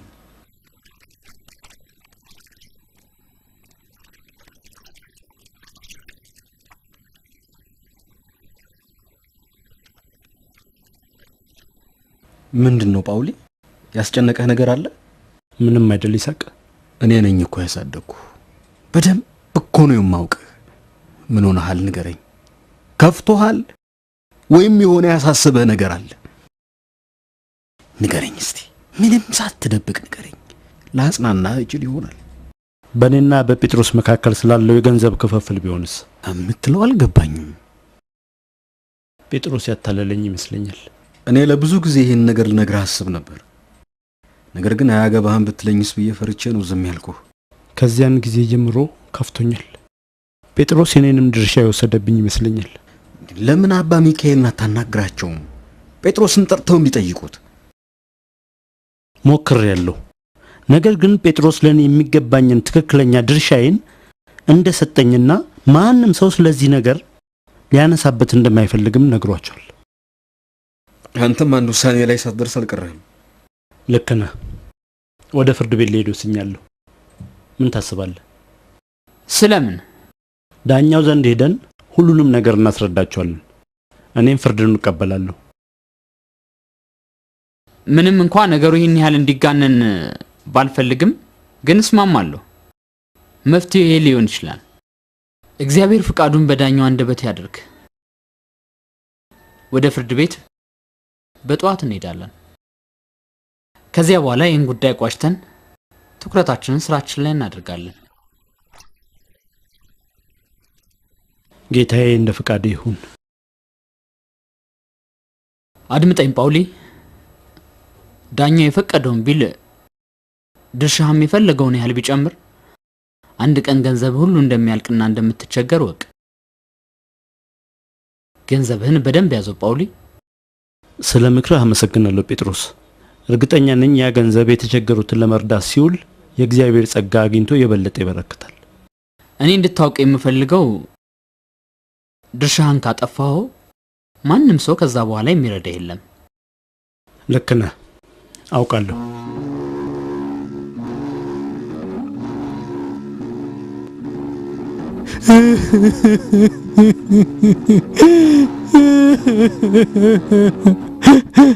እግዚአብሔር ጽናቱን ይስጠው። ሟች ወንድም ሆነው አይደለም ጓደኛዬ ነበረ። ነገር ግን ለኔ ከወንድም በላይ ነበረ። አሁን እኮ በተሻለ ቦታ በገነት ነው ያለው። አይዞህ፣ ከክርስቶስ ጋር መሆን በእጅጉ የተሻለ ነው እኮ አይደለም እንዴ? ነው ነገሩ እንዲቀላል በሆነ። ምን ማለት ሆኖ? ሀብታም ነበር። ሀብቱንም የበለጠ ለማብዛት ይፈልግ ነበር። ከገንዘብ ውጪ ስለ ሌላ ነገር እንኳን አውርተን አናውቅም። ሁሉን ትሎ ሄደ። ስለ ዘላለም ህይወቱ እንኳን አስቦ አያውቅም። ራሱ ለሁሉ ነገር ዝግጁ አድርጎ ሲኖር ለዚህ ቀን ብቻ ግን እንደ ሰነፎች ሰራተኛ ነበረ። ዘይት ሊያመጣ ሄዶ ሳለ ሙሽራው ቀድሞ ስለመጣ የተዘጋጀ ነገር የለም ነበር። ያሳዝናል። የገንዘብ ፍቅር የኃጢአት ሁሉ መሰረት መሆኑን ዘነጋው። ሰው ሁለት ጌቶችን ሊያገለግል እንደማይችል አላወቀም። ወይ እግዚአብሔርን ወይ ገንዘብን። ይህን ያህል ያዝኑለታል፣ ሊወዱታል ማለት ነው? አይ እኔ በራሴ በጣም አዝናለሁ። ከእግዚአብሔር ርቄ ላሳለፍኩት እያንዳንዷ ቀን አዝናለሁ። ጎበዞች ሰራተኞች ያደረጉትን ዘይቱን ይዤ መጠባበቅ ይኖርብኛል። ሙሽራው ሲመጣ ሁሉ ነገር ዝግጁ እንዲሆንና እግዚአብሔርን በበጎ ስራዎች ተዘጋጅቼ ልጠብቀው ሻለሁ። ዓለምን ወይም በዓለም ያሉትን አትውደዱ። በዓለም ያለው ሁሉ እርሱም የሥጋ ምኞትና የዓይን አምሮት፣ ስለ ገንዘብም መመካት፣ ዓለሙም ምኞቱም ያልፋሉ። ተመስገን አምላኬ፣ በዚህ ሰው የተመሰለ መንገድን አሳይተኛል። ጎበዝ ሰራተኞች እንዳደረጉት ዘይቱን ይዤ መጠባበቅ ይኖርብኛል። ይሄ ሰውዬ ምን እያለ ነው? የምን ዘይት ነው ይዤ እሄዳለሁ የሚለው? እንሂድ። የዚህ የውርስን ጉዳይ ጨርሰን እንምጣ። ስለ ዘላለማዊ ውርስ እንጨነቅ። ምን እያልክ ነው? ምንም። ጴጥሮስ ወደ ቤታችን እንሂድ። ቃልን አጠፍክ ማለት ነው? አይደለም፣ ነገር ግን ወደ ፍርድ ቤት አልሄድም። ወደ ቤታችን እንሂድ። ምን? የተስማማንበት ነገር ማድረግ አትፈልግም? ወደ ፍርድ ቤት መሄድም አትፈልግ? ምን ማለት ነው ይሄ? እንሂድ ጴጥሮስ፣ እንሂድ ወንድሜ። ይሁን እስቲ። ሁሉን ትሎ ሄደ። ስለ ዘላለም ህይወቱ እንኳን አስቦ አያውቅም። የገንዘብ ፍቅር የኃጢአት ሁሉ መሰረት መሆኑን ዘነጋው። በአንድ መንፈስ እንድትቆሙ ስለ ኑሯችሁ ሰማ ዘንድ ለክርስቶስ ወንጌል እንደሚገባ ኑሩ። ጎበዝ ሰራተኞች እንዳደረጉት ዘይቱን ይዤ መጠባበቅ ይኖርብኛል። ጳውሊ ምን ሆነሃል? ያን ሰውዬ ካገኘ በኋላ ፍጹም ተለውጣል። ጳውሊ ሂጂ አምልጪ፣ ነፍሴ ሆይ ሂጂ አምልጪ፣ ከዓለማዊ ሕይወትሽ ተለይተሽ ጥፊ፣ ከአምላክሽ ጋር አብረሽ እንድትኖሪ ወደ ትክክለኛው መንገድ እንድትቀርቢ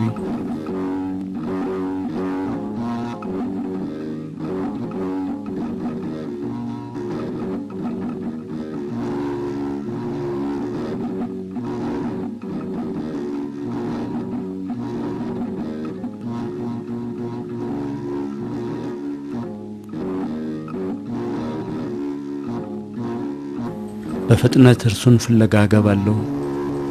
ዓለምን ትቼ እርሱን ፍለጋ እገባለሁ።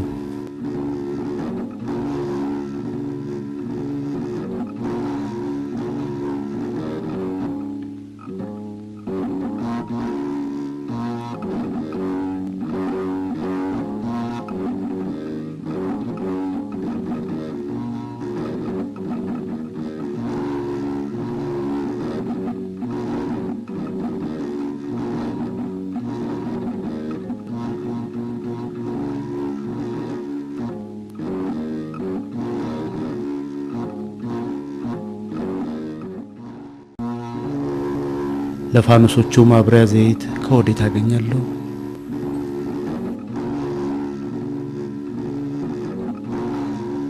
እንቅልፍ አጥቼ አምላኬ እንደመራኝ እጠብቃለሁ።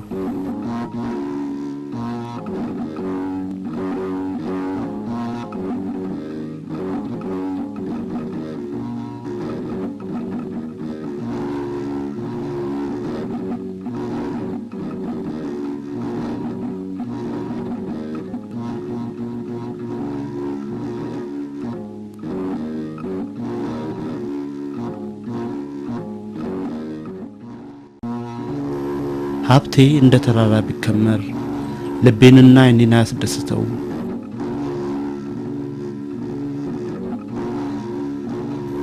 ስለ ገንዘብ ፍጹም አላስብም።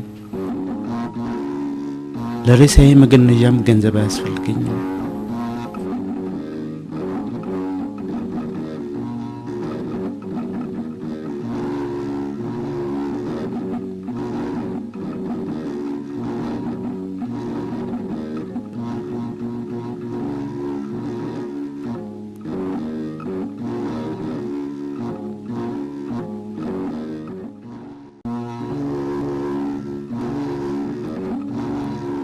ሂጂ አምልጪ፣ ነፍሴ ሆይ ሂጂ አምልጪ፣ ከዓለማዊ ሕይወትሽ ተለይተሽ ጥፊ፣ ከአምላክሽ ጋር አብረሽ እንድትኖሪ ወደ ትክክለኛው መንገድ እንድትቀርቢ።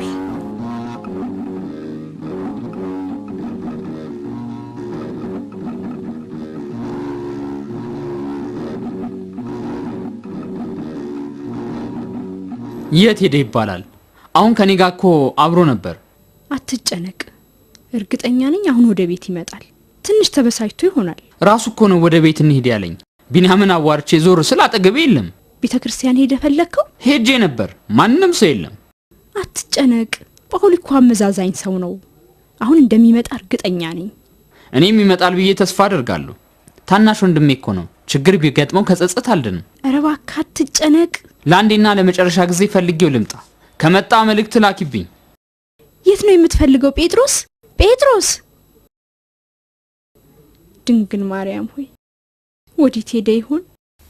እግዚአብሔርን ሁል ጊዜ አመሰግነዋለሁ፣ ምስጋናውም ዘወትር በአፌ ነው። ነፍሴ በእግዚአብሔር ትከብራለች፣ ገሮችም ሰምተው ደስ ይላቸዋል። እግዚአብሔርን ከኔ ጋር አክብሩት፣ በአንድነትም ስሙን ከፍ ከፍ እናድርግ። እግዚአብሔርን ፈለግኩት መለሰልኝም፣ ከመከራዬም ሁሉ አዳነኝ። ወደ እርሱ ቅረቡ ያበራላችሁማል፣ ፊታችሁም አያፍርም።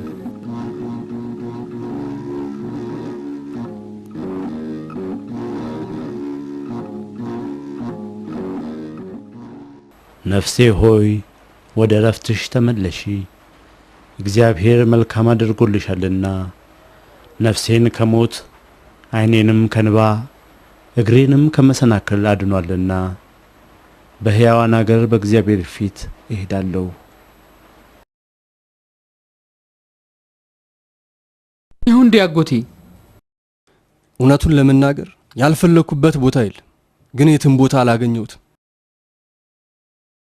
ከጠፋ እኮ 3 ቀን ነው። እርግጠኛ ነኝ እግዚአብሔር ይጠብቀዋል። ልክ ነሽ ማርያም። ጴጥሮስ እስቲ ንገረኝ፣ ከጳውሊ ጋር ተጣልታችሁ ነበር እንዴ? አይ አልተጣላንም። ራሱ ነበር እኮ ወደ ቤት እንሂድ ያለኝ። የሚገባውን ድርሻ ሁሉ ብሰጠው ኖሮ ይሄ ሁሉ አይፈጠርም ነበር። ጳውሊ ስለ ገንዘብ ምንም አይጨነቅም ነበር። ያንተ በደል ነው ውስጡን የጎዳው። ምን ነው እኔን ሰምተኝ በነበር ጴጥሮስ፣ ለወንድምህ ጥሩ ቀረቤታ ብታሳየው ኖሮ ልታስደስተው ትችል ነበር። ተመልሶ በመጣና የፈለገውን ያህል ገንዘብ በሰጠሁት አባባ እኮ እንድንከባከቡ አስጠንቅቆኝ ነበር። ጳውሊ ምንም አይሆንም፣ ጤናውም አይጎዳም። እግዚአብሔር እንዲጠብቀው ሁላችንም በአንድ ላይ እንጸልይለት። ዳዊት እንደተናገረው በጨነቀኝ ጊዜ እግዚአብሔርን ጠራሁት፣ ወደ አምላኬም ጮኽኩ፣ ከመቅደሱም ቃሌን ሰማኝ። በጨነቀኝ ጊዜ እግዚአብሔርን ጠራሁት፣ ወደ አምላኬም ጮኽኩ፣ ከመቅደሱም ቃሌን ሰማኝ። ጳውሊ ሆይ አትፍራ፣ እግዚአብሔር መንገድህን እንድመራህ ወደ አንተ ዘንድ ልኮኛል። የተቀደሰውን መንገድ በመምረጥህ የተባረክ ነህ። ተመስገን አምላኬ፣ ደካማ ጎኔን ስላገዝከኝ ተመስገን። መልእክተኛህን እንዲመራኝ ስለላክልኝ አመሰግንሃለሁ።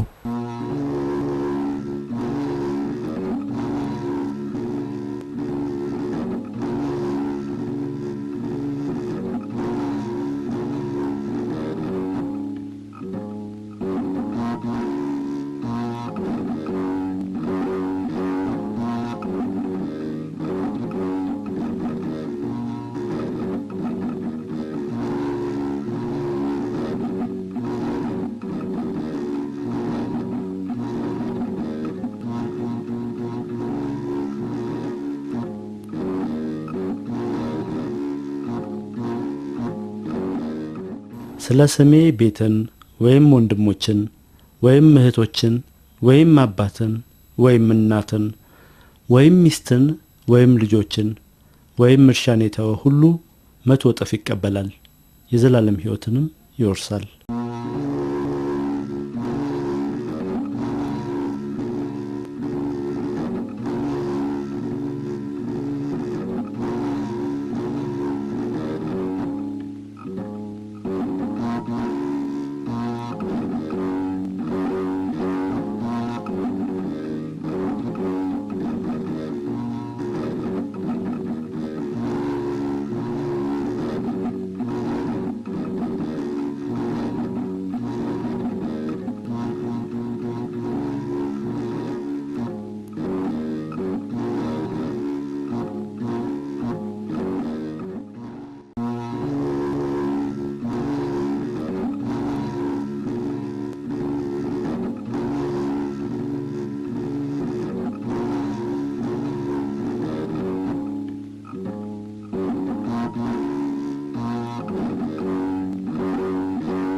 ጌታዬና አምላኬ ኢየሱስ ክርስቶስ ሆይ ከክፉ ሰይጣን ሰውረኝ፣ ምሕረትን በእኔ ላይ አውርድ። ተጋድሎዬን እንድቀጥልና ወደ አንተ እስክመጣ ድረስ መንገድን እንድከተል እርዳኝ። የዘላለም ንጉሥ ሆይ ኃይል፣ ክብርም ምስጋናም ያንተ ነውና ለዘላለሙ አሜን።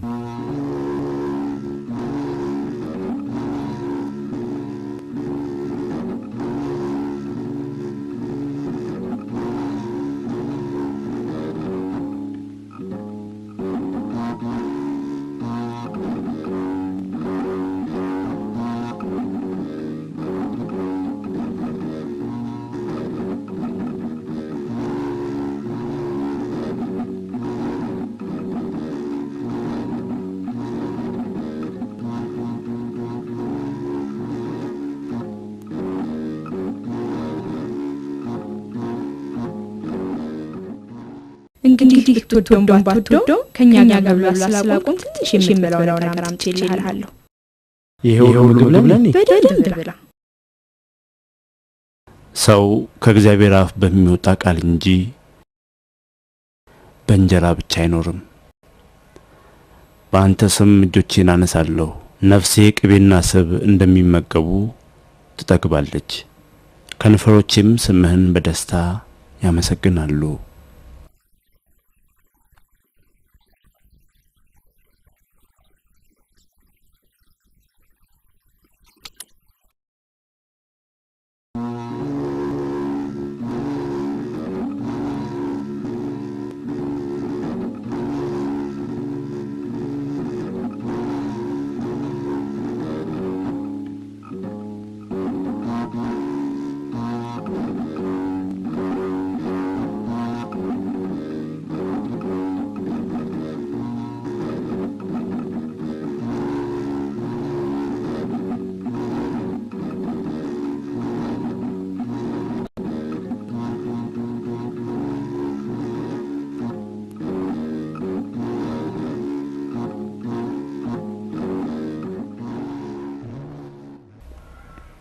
አምላኬ ሆይ የሰይጣንን ጦርነቶች በጆሮቼ እንድሰማ ስላደረክኝ አመሰግናለሁ።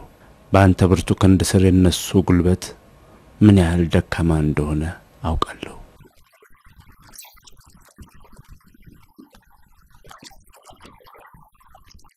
እግዚአብሔር ብርሃኔና መድኃኒቴ ነው፣ የሚያስፈራኝ ማን ነው? እግዚአብሔር የሕይወቴ መታመኛ ነው፣ የሚያስደነግጠኝ ማን ነው? ከክፉዎች አስጨናቂዎች ጠላቶቼም ስጋዬን ይበሉ ዘንድ በቀረቡ ጊዜ እነሱ ተሰነካከሉና ወደቁ።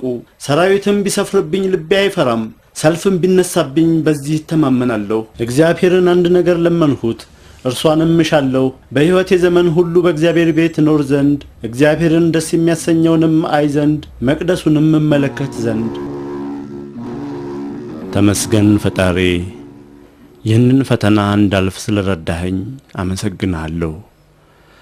በፈተናዬም ወቅት አጠገቤ ስለነበርክ አመሰግናለሁ። መከራን ሁሉ ያለፍኩት ባንተ ኃይል እንጂ በኔ ድክመት አይደለም። አጠገቤ መኖርህ በራሱ ለኔ ኩራት ነው።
አምላክ ሆይ ወንዞችን ባርክ፣ እጽዋቶችን ባርክ።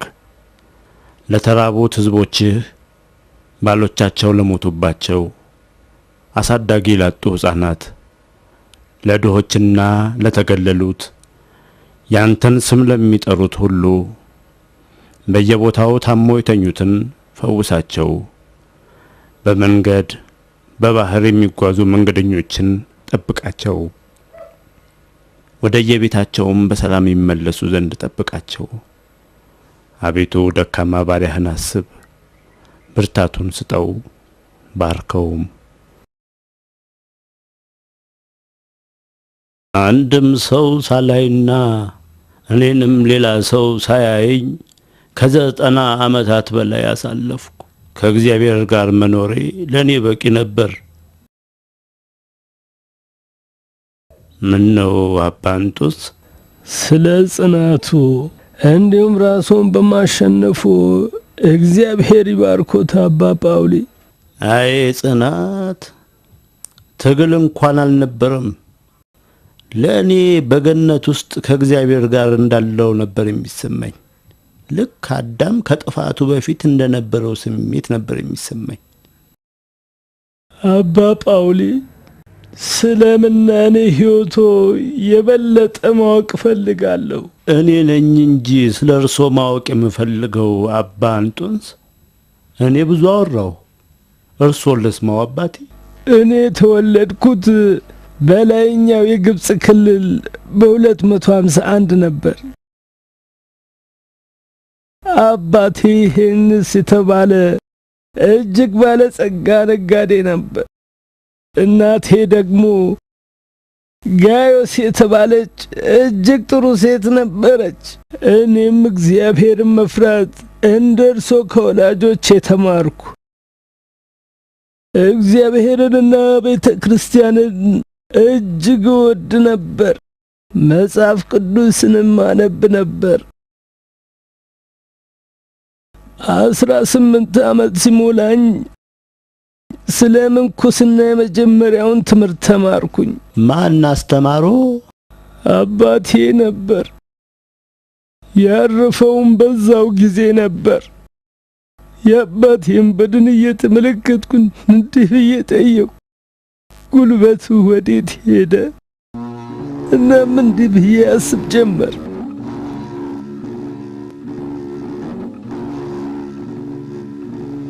አባባ ይህንን ሕይወት ሳይፈልግ ቶሎ መሄዱ እንግዳ ነገር አይደለም። ታዲያ እኔም ተዘጋጅቼ ካልጠበቅኩ በቀር እንደርሱ መሆኔ አይቀርም። አንድ ሰው ይችን ዓለም ሲሰናበት መጀመሪያ እርግፍ አድርጎ ሊተዋት ይገባል።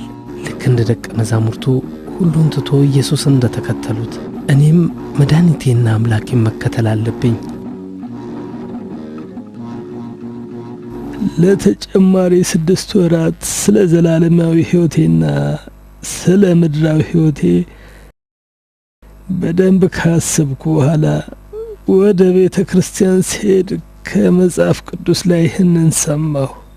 ፍጹም ልትሆን ብትወድ ሂድና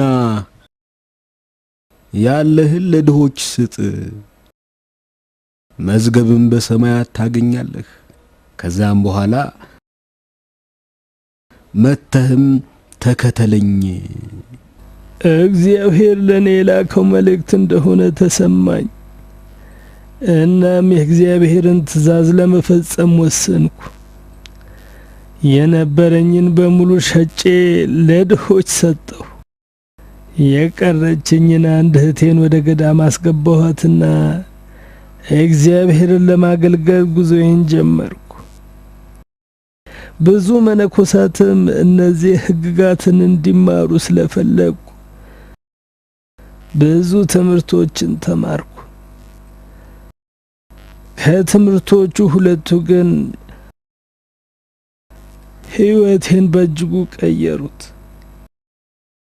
አንደኛው አንዳንድ ጊዜ እግዚአብሔር ሆይ አንዳንድ ሰዎች ለብዙ ዓመታት ሲኖሩ ሕፃናት ለምን ይሞታሉ? ወይም አንዳንድ ጥሩ ሰዎች በጣም ድሆች ናቸው፣ ነገር ግን አንዳንድ ኃጢአተኞች ሰዎች ደግሞ ሀብታሞች ለምን ይሆናሉ? እንጦንስ የሚመለከትን ብቻ አድርግ፣ ሌላው ነገር በሙሉ በእግዚአብሔር ፈቃድ የሚሆን ነው። ይህንን ከገነት የመጣ ድምፅ በመስማቴ እጅግ ተደሰትኩ። እናም ስለ ራሴ ዘላለማዊ ሕይወት ብቻ ማሰብ ተማርኩ። ዋናው ሐሳቤ ራሴን በሃይማኖት ማነጽ ብቻ ሆነ። በውስጤ ለነበረው መንፈስ ቅዱስ ራሴን ሰጠው። ምንጊዜም ይህንን ቃል አስታውስ ነበር። የነገርኳችሁ ቃላት ሕይወትም መንፈስም ናቸው። በጣም ጥሩ ትምህርት ነው አባ እንጦንስ። በትንሽ እድሜው ይህንን በማወቁ እድለኛ ነው። በተጋድሎ ጊዜ መመሪያ እንዲሆኖ ረድቶታል። እስቲ እንገሩኝ፣ ሁለተኛው ትምህርቶስ ምን ነበር? አንድ ቀን እየጸለይኩና የእግዚአብሔርን ታላቅነት እያደነቅኩ ሳለ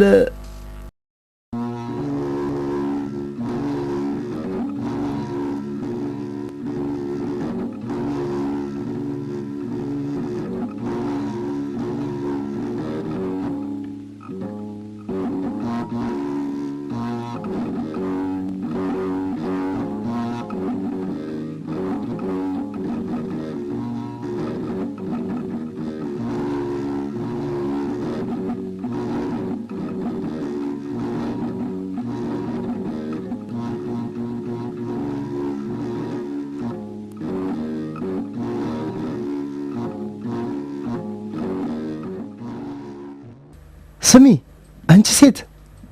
ምንድነው? ስሚ እንጂ ሀፍረትም የለሽ እንዴ? እኔ እኮ መነኩሴ ነኝ። እንደዛ አትበል። እኔ አላምንም። ለምን? እንዴት ይሆናል? መነኩሴዎች ሰው በሚኖርበት ቦታ አይኖሩማ። ሰው በሚኖርበት? ይሄ የመነኩሴዎች ቦታ አይደለም። መነኩሴ ከሆንክ ወደ ምድረ በዳ ሂድ። ይሄ እሷ ቃል አይደለም።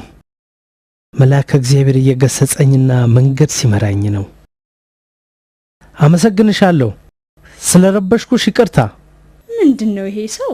ዝም ብሎ ከኔ ጋር መጨቃጨቅ ፈልጎ ነው እንዴ?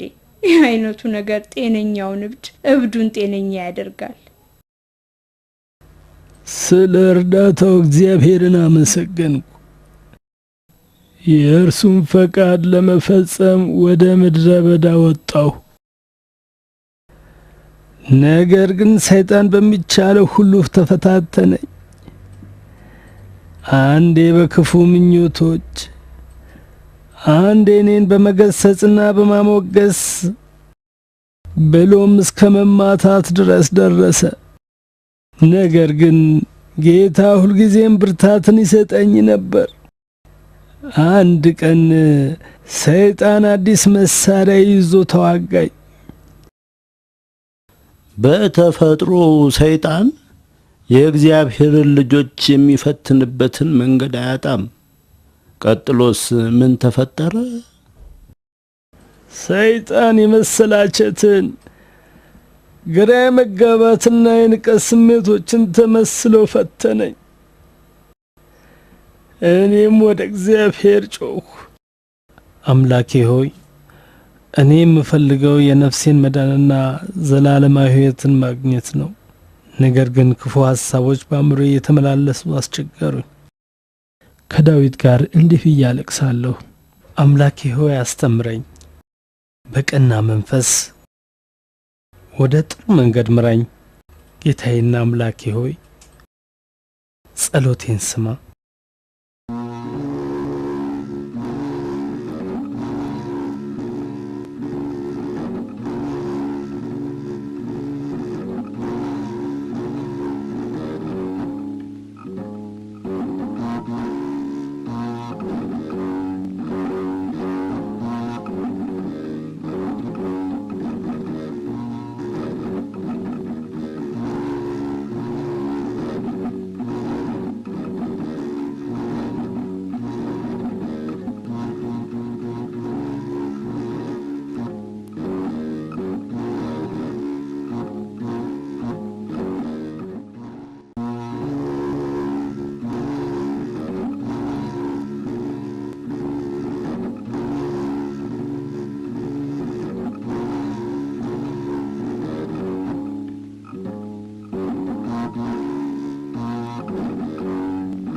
እንጦንስ ይህንን አድርግና የአእምሮ ሰላምን ታገኛለህ።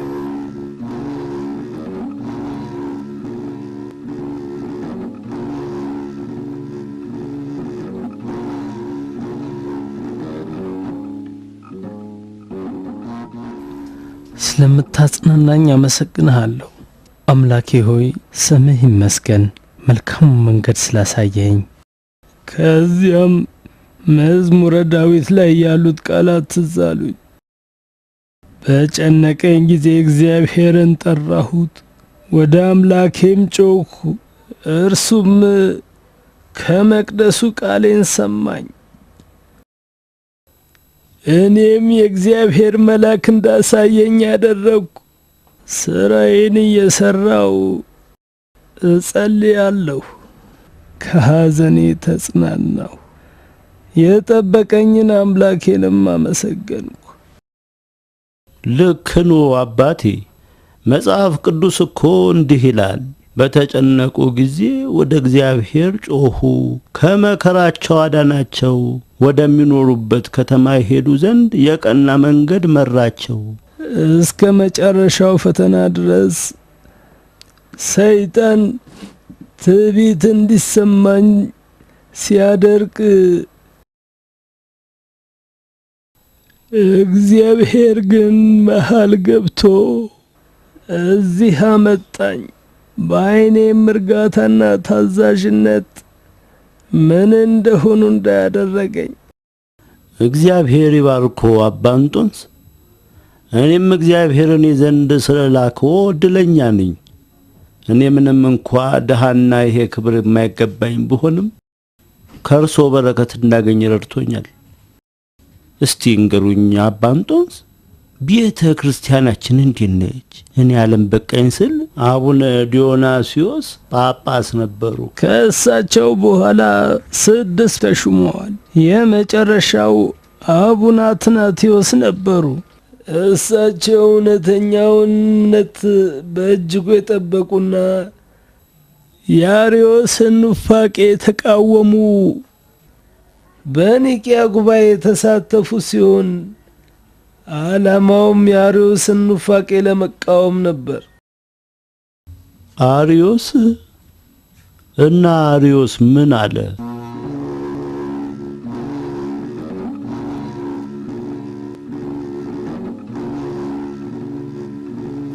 እግዚአብሔር ይመስገን አባ ጳውሊ፣ ግብጽ ውስጥ የተለያዩ ገዳማት አሉ።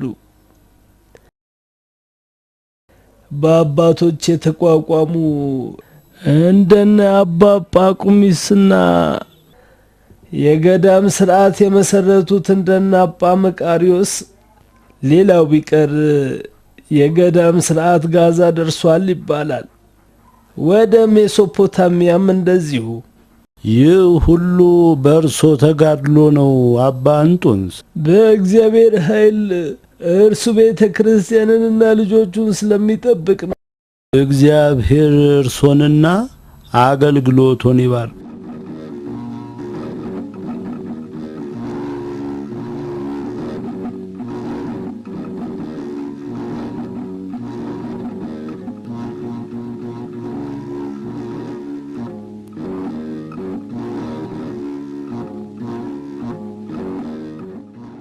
እግዚአብሔር የተመሰገነ ይሁን።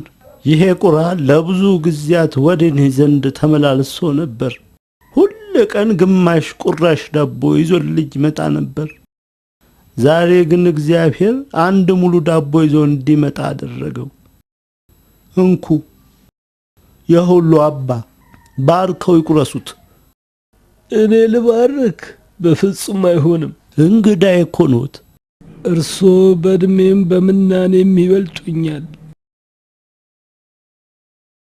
እርስ በእርስ መከባበር ይገባናል። አባቴ ይቀበሉኝ።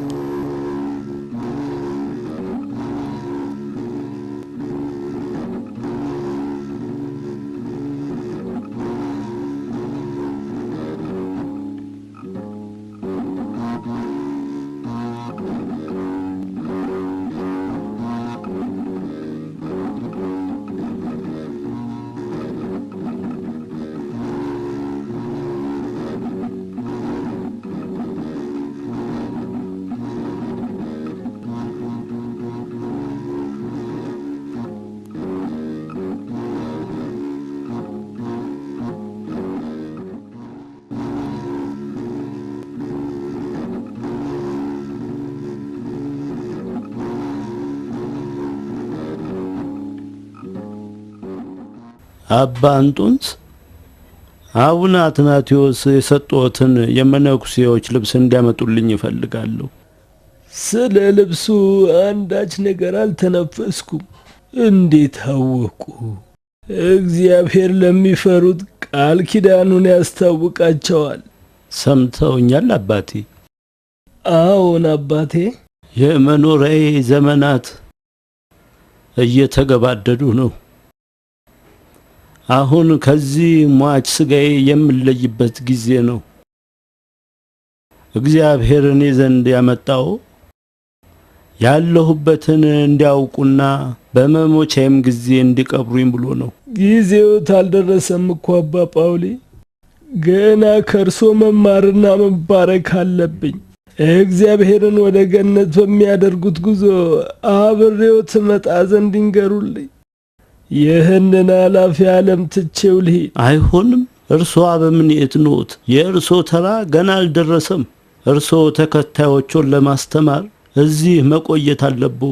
ትክክለኛውን መንገድ እንዲመርጡ ልጆቹን መምራት አለቦ። በሉ ይነሱ አባ እንጦንስ፣ ይሂዱና ልብሱን ያምጡልኝ። ስቀበር በድኔን መገነዣ ይሆናል። ሁሉም ሰው እኔ አቡነ አትናቴዎስ ያዘዙትን ትክክለኛውን እምነት ተከትዬ ማረፌን እንዲያውቁ፣ በዚያውም ይህን ከዛፍ ልጥ የተሰራ ልብሴን ይውሰዱላቸው። እግዚአብሔር ይባርኩ። አይኖቼ እርሶን ያዩበት ሰዓት የተባረከ ይሁን። ከእርሶ ሕይወትና ተጋድሎ ብዙ ትምህርት ወስጃለሁ።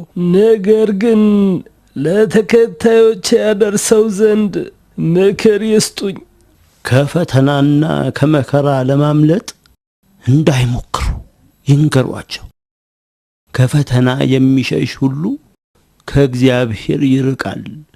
መጽሐፍ ቅዱስ እንዲህ ይላል፣ በዓለም ሳላችሁ መከራ አለባችሁ፣ ግን አይዟችሁ እኔ ዓለምን አሸንፌዋለሁ።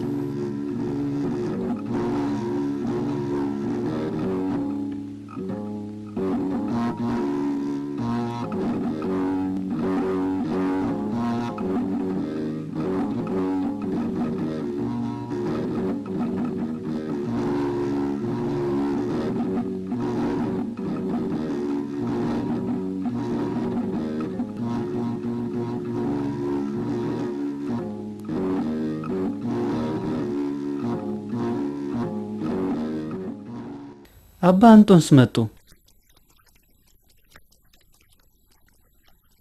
እንኳን እግዚአብሔር በደህና መጣዎት። ስለ እርሶ በጣም ተጨንቀን ነበር። የት እንደሄዱ እንኳን አላወቅንም። ያለ እርሶ ምን እንደምናደርግ ጨንቆን ነበር። ያለ እኔ? አዎ አባ፣ እርሶ እኮ ኖት መምህራችን። እኔ መነኩሴ ሆን ዘንድ አይገባኝም። እኔ ምንም ጥቅም የሌለኝ መሆኔን ተረድቻለሁ።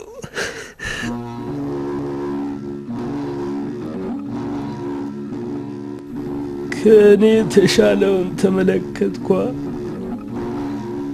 ዳግማዊ ነቢይ ኤልያስን አየሁት፣ የምድረ በዳውን ዮሐንስ፣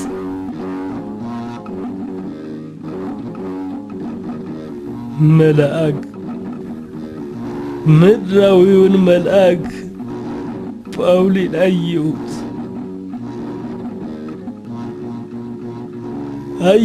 ጳውሊን በኢየሱስ ክርስቶስ የሚያምነውን።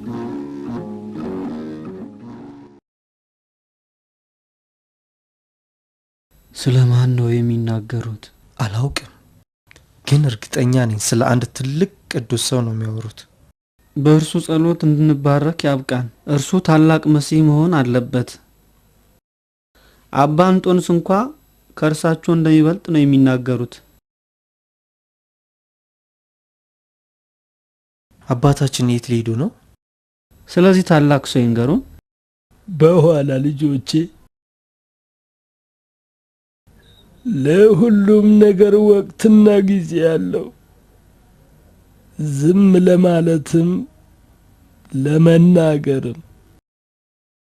ከፈተናና ከመከራ ለማምለጥ እንዳይሞክሩ ይንገሯቸው። ከፈተና የሚሸሽ ሁሉ ከእግዚአብሔር ይርቃል። መጽሐፍ ቅዱስ እንዲህ ይላል፣ በዓለም ሳላችሁ መከራ አለባችሁ፣ ግን አይዟችሁ እኔ ዓለምን አሸንፌዋለሁ። የተባረኩ ይሁኑ አባቴ ጳውሊ።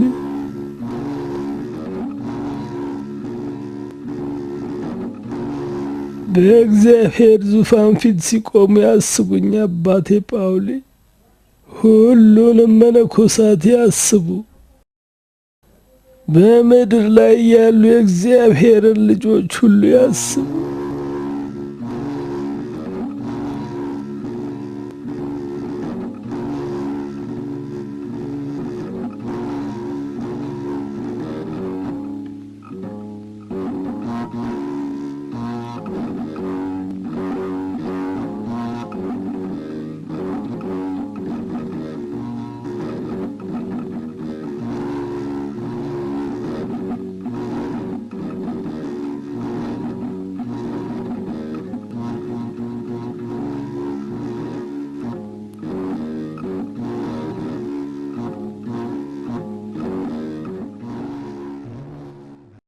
እግዚአብሔር ሆይ እርዳኝ፣ መሬቱ ድንጋያማ ነውና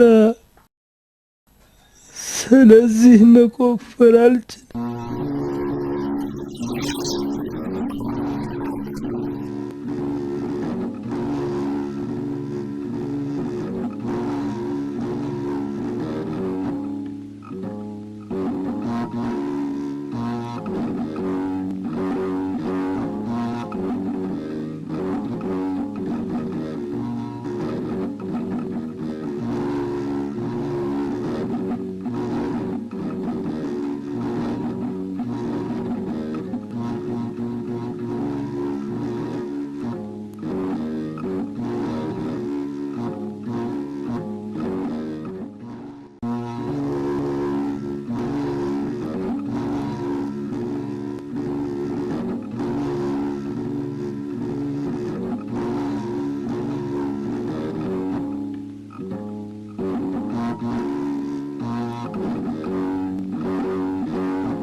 እግዚአብሔር ሕያው ነው፣ ለዘላለም የሚኖር ሕያው ነው። ተመስገን ፈጣሪ። የተወደደውን የቅዱስ ጳውሊን በደን ለመክበር ስላበቃኝ አመሰግንሃለሁ አምላኬ ሆይ።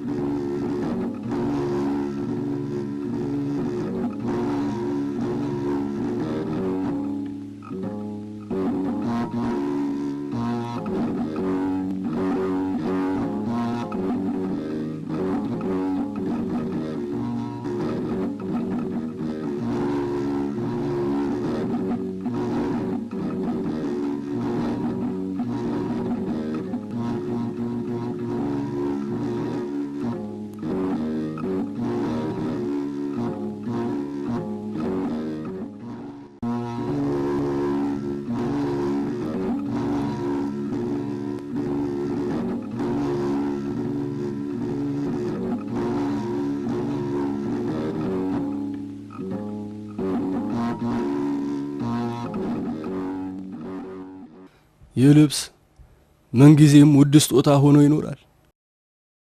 ከእግዚአብሔር ዘንድ በሆነ በአንዱ መሲህ ተባርኳል። በዓመት 3 ጊዜ ለብሰዋለሁ፣ በገና፣ በጥምቀትና በፋሲካ። እናም እኔና የእግዚአብሔር ልጆች ሁሉ ከበረከቱ እንዲደርሰን ይሆናል። ሌላም አንድ ልነግሮት የሚገባኝ ነገር ቅዱስነቱ እርሶ በሰጡኝ ልብስ እንድገንዛቸው ጠይቀውኝ ነበር። ምክንያቱም ለኦርቶዶክስ የሚያደርጉትን ተጋድሎ ለመደገፍ ለማሳወቅ ነው። እግዚአብሔር አምላክ ቤተ ክርስቲያኑን ለመጠበቅ እንድንችል ጉልበቱና ብርታቱን ይስጠን። ይግቡ። ስላቋረጥኳችሁ ይቅርታ አባቶቼ። እግዚአብሔር ይቅር ይበሉ አባ። እኔም ላናግሮ ፈልጋለሁ። አቤት አባቴ። እባክዎ ጥቂት ቄሶችን በምድረ በዳው ወዳለው አንድ ዋሻ እንዲሄዱ ይንገሯቸው። አባ እንጦንስም ቦታው የት እንደሆነ ይነግሮታል። እዛ የአንድ ቅዱስ ሰው መቃብር ያገኛሉ። ለሃይማኖታዊ ትግላቸው መታሰቢያ ይሆን ዘንድ አጽማቸውን በክብርና በጥንቃቄ አንስተው በአቡነ ኢናኒዮስ መቃብር ጎን እንዲቀብሩት ይንገሯቸው። መጽሐፍ ቅዱስ እንዲህ ይላል፣ ለሁሉም የሚገባውን አስረክበው፣ ክብር ለሚገባው ክብርን ስጡ። እሺ አባቴ። አቤት አባ፣ ምን ያስፈልጎታል? ጥቂት ሰዎች ለታመመው ልጃቸው እንዲጸልዩላቸው በውጭ የተጠባበቁት ነበር። ነገር ግን ልጁ ስለሞተባቸው በጣም ተረብሸዋል። እኔ ታዲያ ምን ማድረግ እችላለሁ?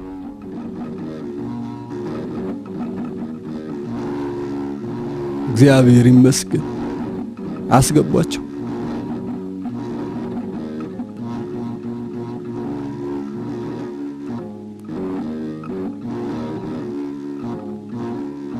እርዱኝ፣ እርዱኝ አባታችን፣ እርዱኝ።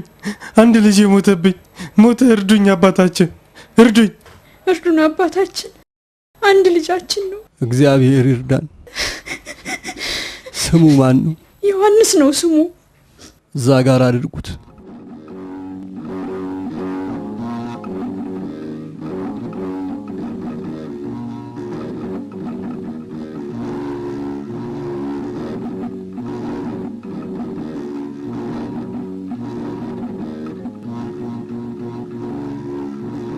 ጌታ ሆይ አንተ ለዘላለም የከበርክና የተመሰገንክን በዚህ ልብስ ባለቤት ቅዱስነትና ስም ይህንን ልጅ አልዓዛርን ከሞት እንዳስነሳኸው ሁሉ እርሱንም አስነሳው። በቅዱስ ጳውሊ ለበሽተኞች በጸለዩት ጸሎት አንተ ኃይልም ክብርም ምስጋናም ያንተ ነውና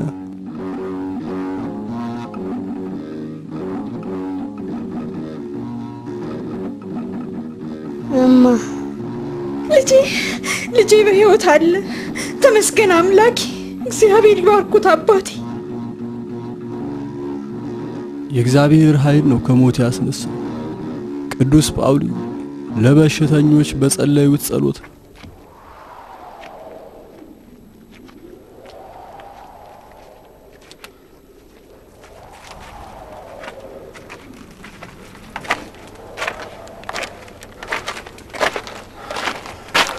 ይቅርታ አባ፣ ከዚህ በፊት በዚህ መንገድ የመጣን ይመስለኛል። አባቴ እሱን ይመስላል። እንደሚመስለኝ ለሶስተኛ ጊዜ ሳንመጣ የቀረን አይመስለኝም። ግን አባንጦስ በሰጡን ምልክት እንደተጓዝን እርግጠኛ ነኝ። የት አለ ታዲያ እሳቸው አሉ ያሉን ዋሻ? ለ2 ቀናት ተጓዝን፣ ምንም አላገኘንም። ቅዱስ ጳውሊ እባክዎ መቃብሩ እንድናገኝ ይርዱን። አሌክሳንድሪያ እንድትባረክ እባክዎን ይርዱን። በግብጽ የነበራችሁ ቆይታ ራሱ መባረክ ነበር፣ ለወደፊትም ይሆናል። እንሂድ እስቲ፣ እግዚአብሔር ይምራን። አባ እንጦንስ የቅዱስ ጳውሊን የሕይወት ታሪክ ጻፍኩት። የጽሑፉን አንድ ግልባጭ እዚህ አሌክሳንድሪያ ቤተክርስቲያን አስቀምጠዋለሁ። እኔም አባታችን ይህንን የተቀደሰ ታሪካቸውን ሳነብላቸው አዳዲስ መነኮሳት የሃይማኖት ፍቅርና ጉጉት ያድርባቸውና በምድር ላይ እየኖሩ የእግዚአብሔርን ተምሳሌት የሕይወት ታሪክ ያውቃሉ። እስቲ ንገሩኝ አባታችን፣ አባ እንጦንስ እንዳሉት ከሆነ ይህ የዛፍ ልጥ ቅዱስ ጳውሊ በመነኑበት ዘመን ሁሉ ይለብሱት ነበር አሉ። በመነኑበት ዘመን ሲሉ ምን ማለት ነው? አባ እንጦንስ የመጀመሪያው መነኩሴና የመነኩሴዎች ሁሉ አባት ከሆኑ አባ ጳውሊ ደግሞ የመጀመሪያው መናኝ ነበሩ ማለት ነው። መናኞች ልክ እንደኛ አይደሉም እንዴ? ልክ እንደኛ ሰዎች ናቸው። ነገር ግን በሃይማኖታቸው እጅግ ጠንካራ ናቸው። ስቃይን በመቋቋምና ሰይጣንን በመመከት ከኛ ይበልጣሉ። ስጋቸውን ሳይሆን ነፍሳቸውን ብቻ ይመግባሉ። ዓለምን ከነደስቷ ሙሉ ለሙሉ ያወግዛሉ፣ ይተዋሉ። በመንፈሳዊነት ታላቅ ደረጃ ላይ ደረሱ ናቸው። ለምንድን ነው መናኞች የተባሉት? ምክንያቱም በምድረ በዳ ለብዙ ዓመታት ብቻቸውን ስለሚኖሩና መድኃኔዓለምን እሱም ብቻ ስለሚያገለግሉ ነው። ቅዱስ ጳውሊም እንደዚህ ነበር የኖሩት። መነኮሳትም እኮ ዓለም በቃኝ ብለው ክርስቶስን ብቻ ነው የሚያገለግሉት።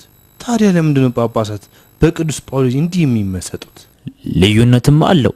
መነኮሳት በህብረት አንድ ላይ ነው የሚኖሩት። አብረው ይጸልያሉ፣ አብረው ይበላሉ። አንደኛው ቢታመም የሚያስታምመው ሰው አለው፣ ቢከፋው የሚያጽናናው ሰው ካጠገቡ አለው። መናኞች ግን ይህን ሁሉ ነገር ይከለከላሉ። ቢሆንም ግን እግዚአብሔር ራሱ መናኞችን ከመነኮሳት አስበልጦ ስለሚያይ ነው አባ እንጦንስ ቅዱስ ጳውሊ እንዲያገኛቸውና አንስቶ እንዲቀብራቸው ያደረገው። ለዛ ብቻ ሳይሆን እኛንም የተቀደሰውን ታሪካቸውን እንድናውቅም ስለፈለገው ነው። ለኛ ሕያው ምሳሌ እንዲሆነን ከክርስቶስ ጋር መኖር ምንኛ ጣፋጭ ሕይወት እንደሆነ ሊያሳየን ነው። እናም የተወደዱ የመጀመሪያው መናኝ ቅዱስ ጳውሊ የክርስቶስ ምስክር እንዲሆኑ ነው። በማንኛውም ጊዜና ቦታ ለራሱ ምስክሮችን ያዘጋጃልና። አባቶች ተነሱ እንጸልይ፣ እግዚአብሔር ወደ ቅዱሱ መቃብር ይመራን ዘንድ።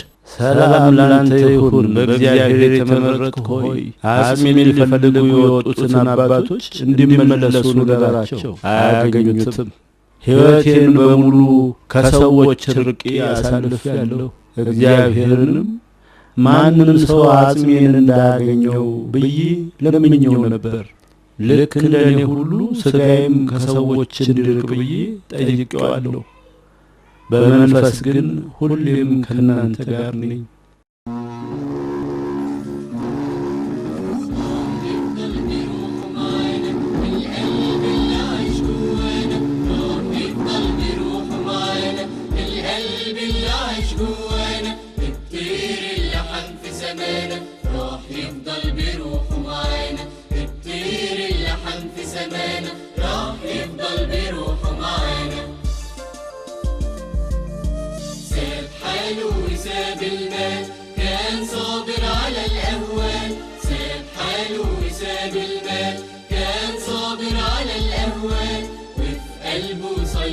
شال لإله عايش بأمانة وفي قلبه صليب من شال لإله عايش بأمانة عايش طاهر بقلب عفيف نبع ونخلة ونص رغيف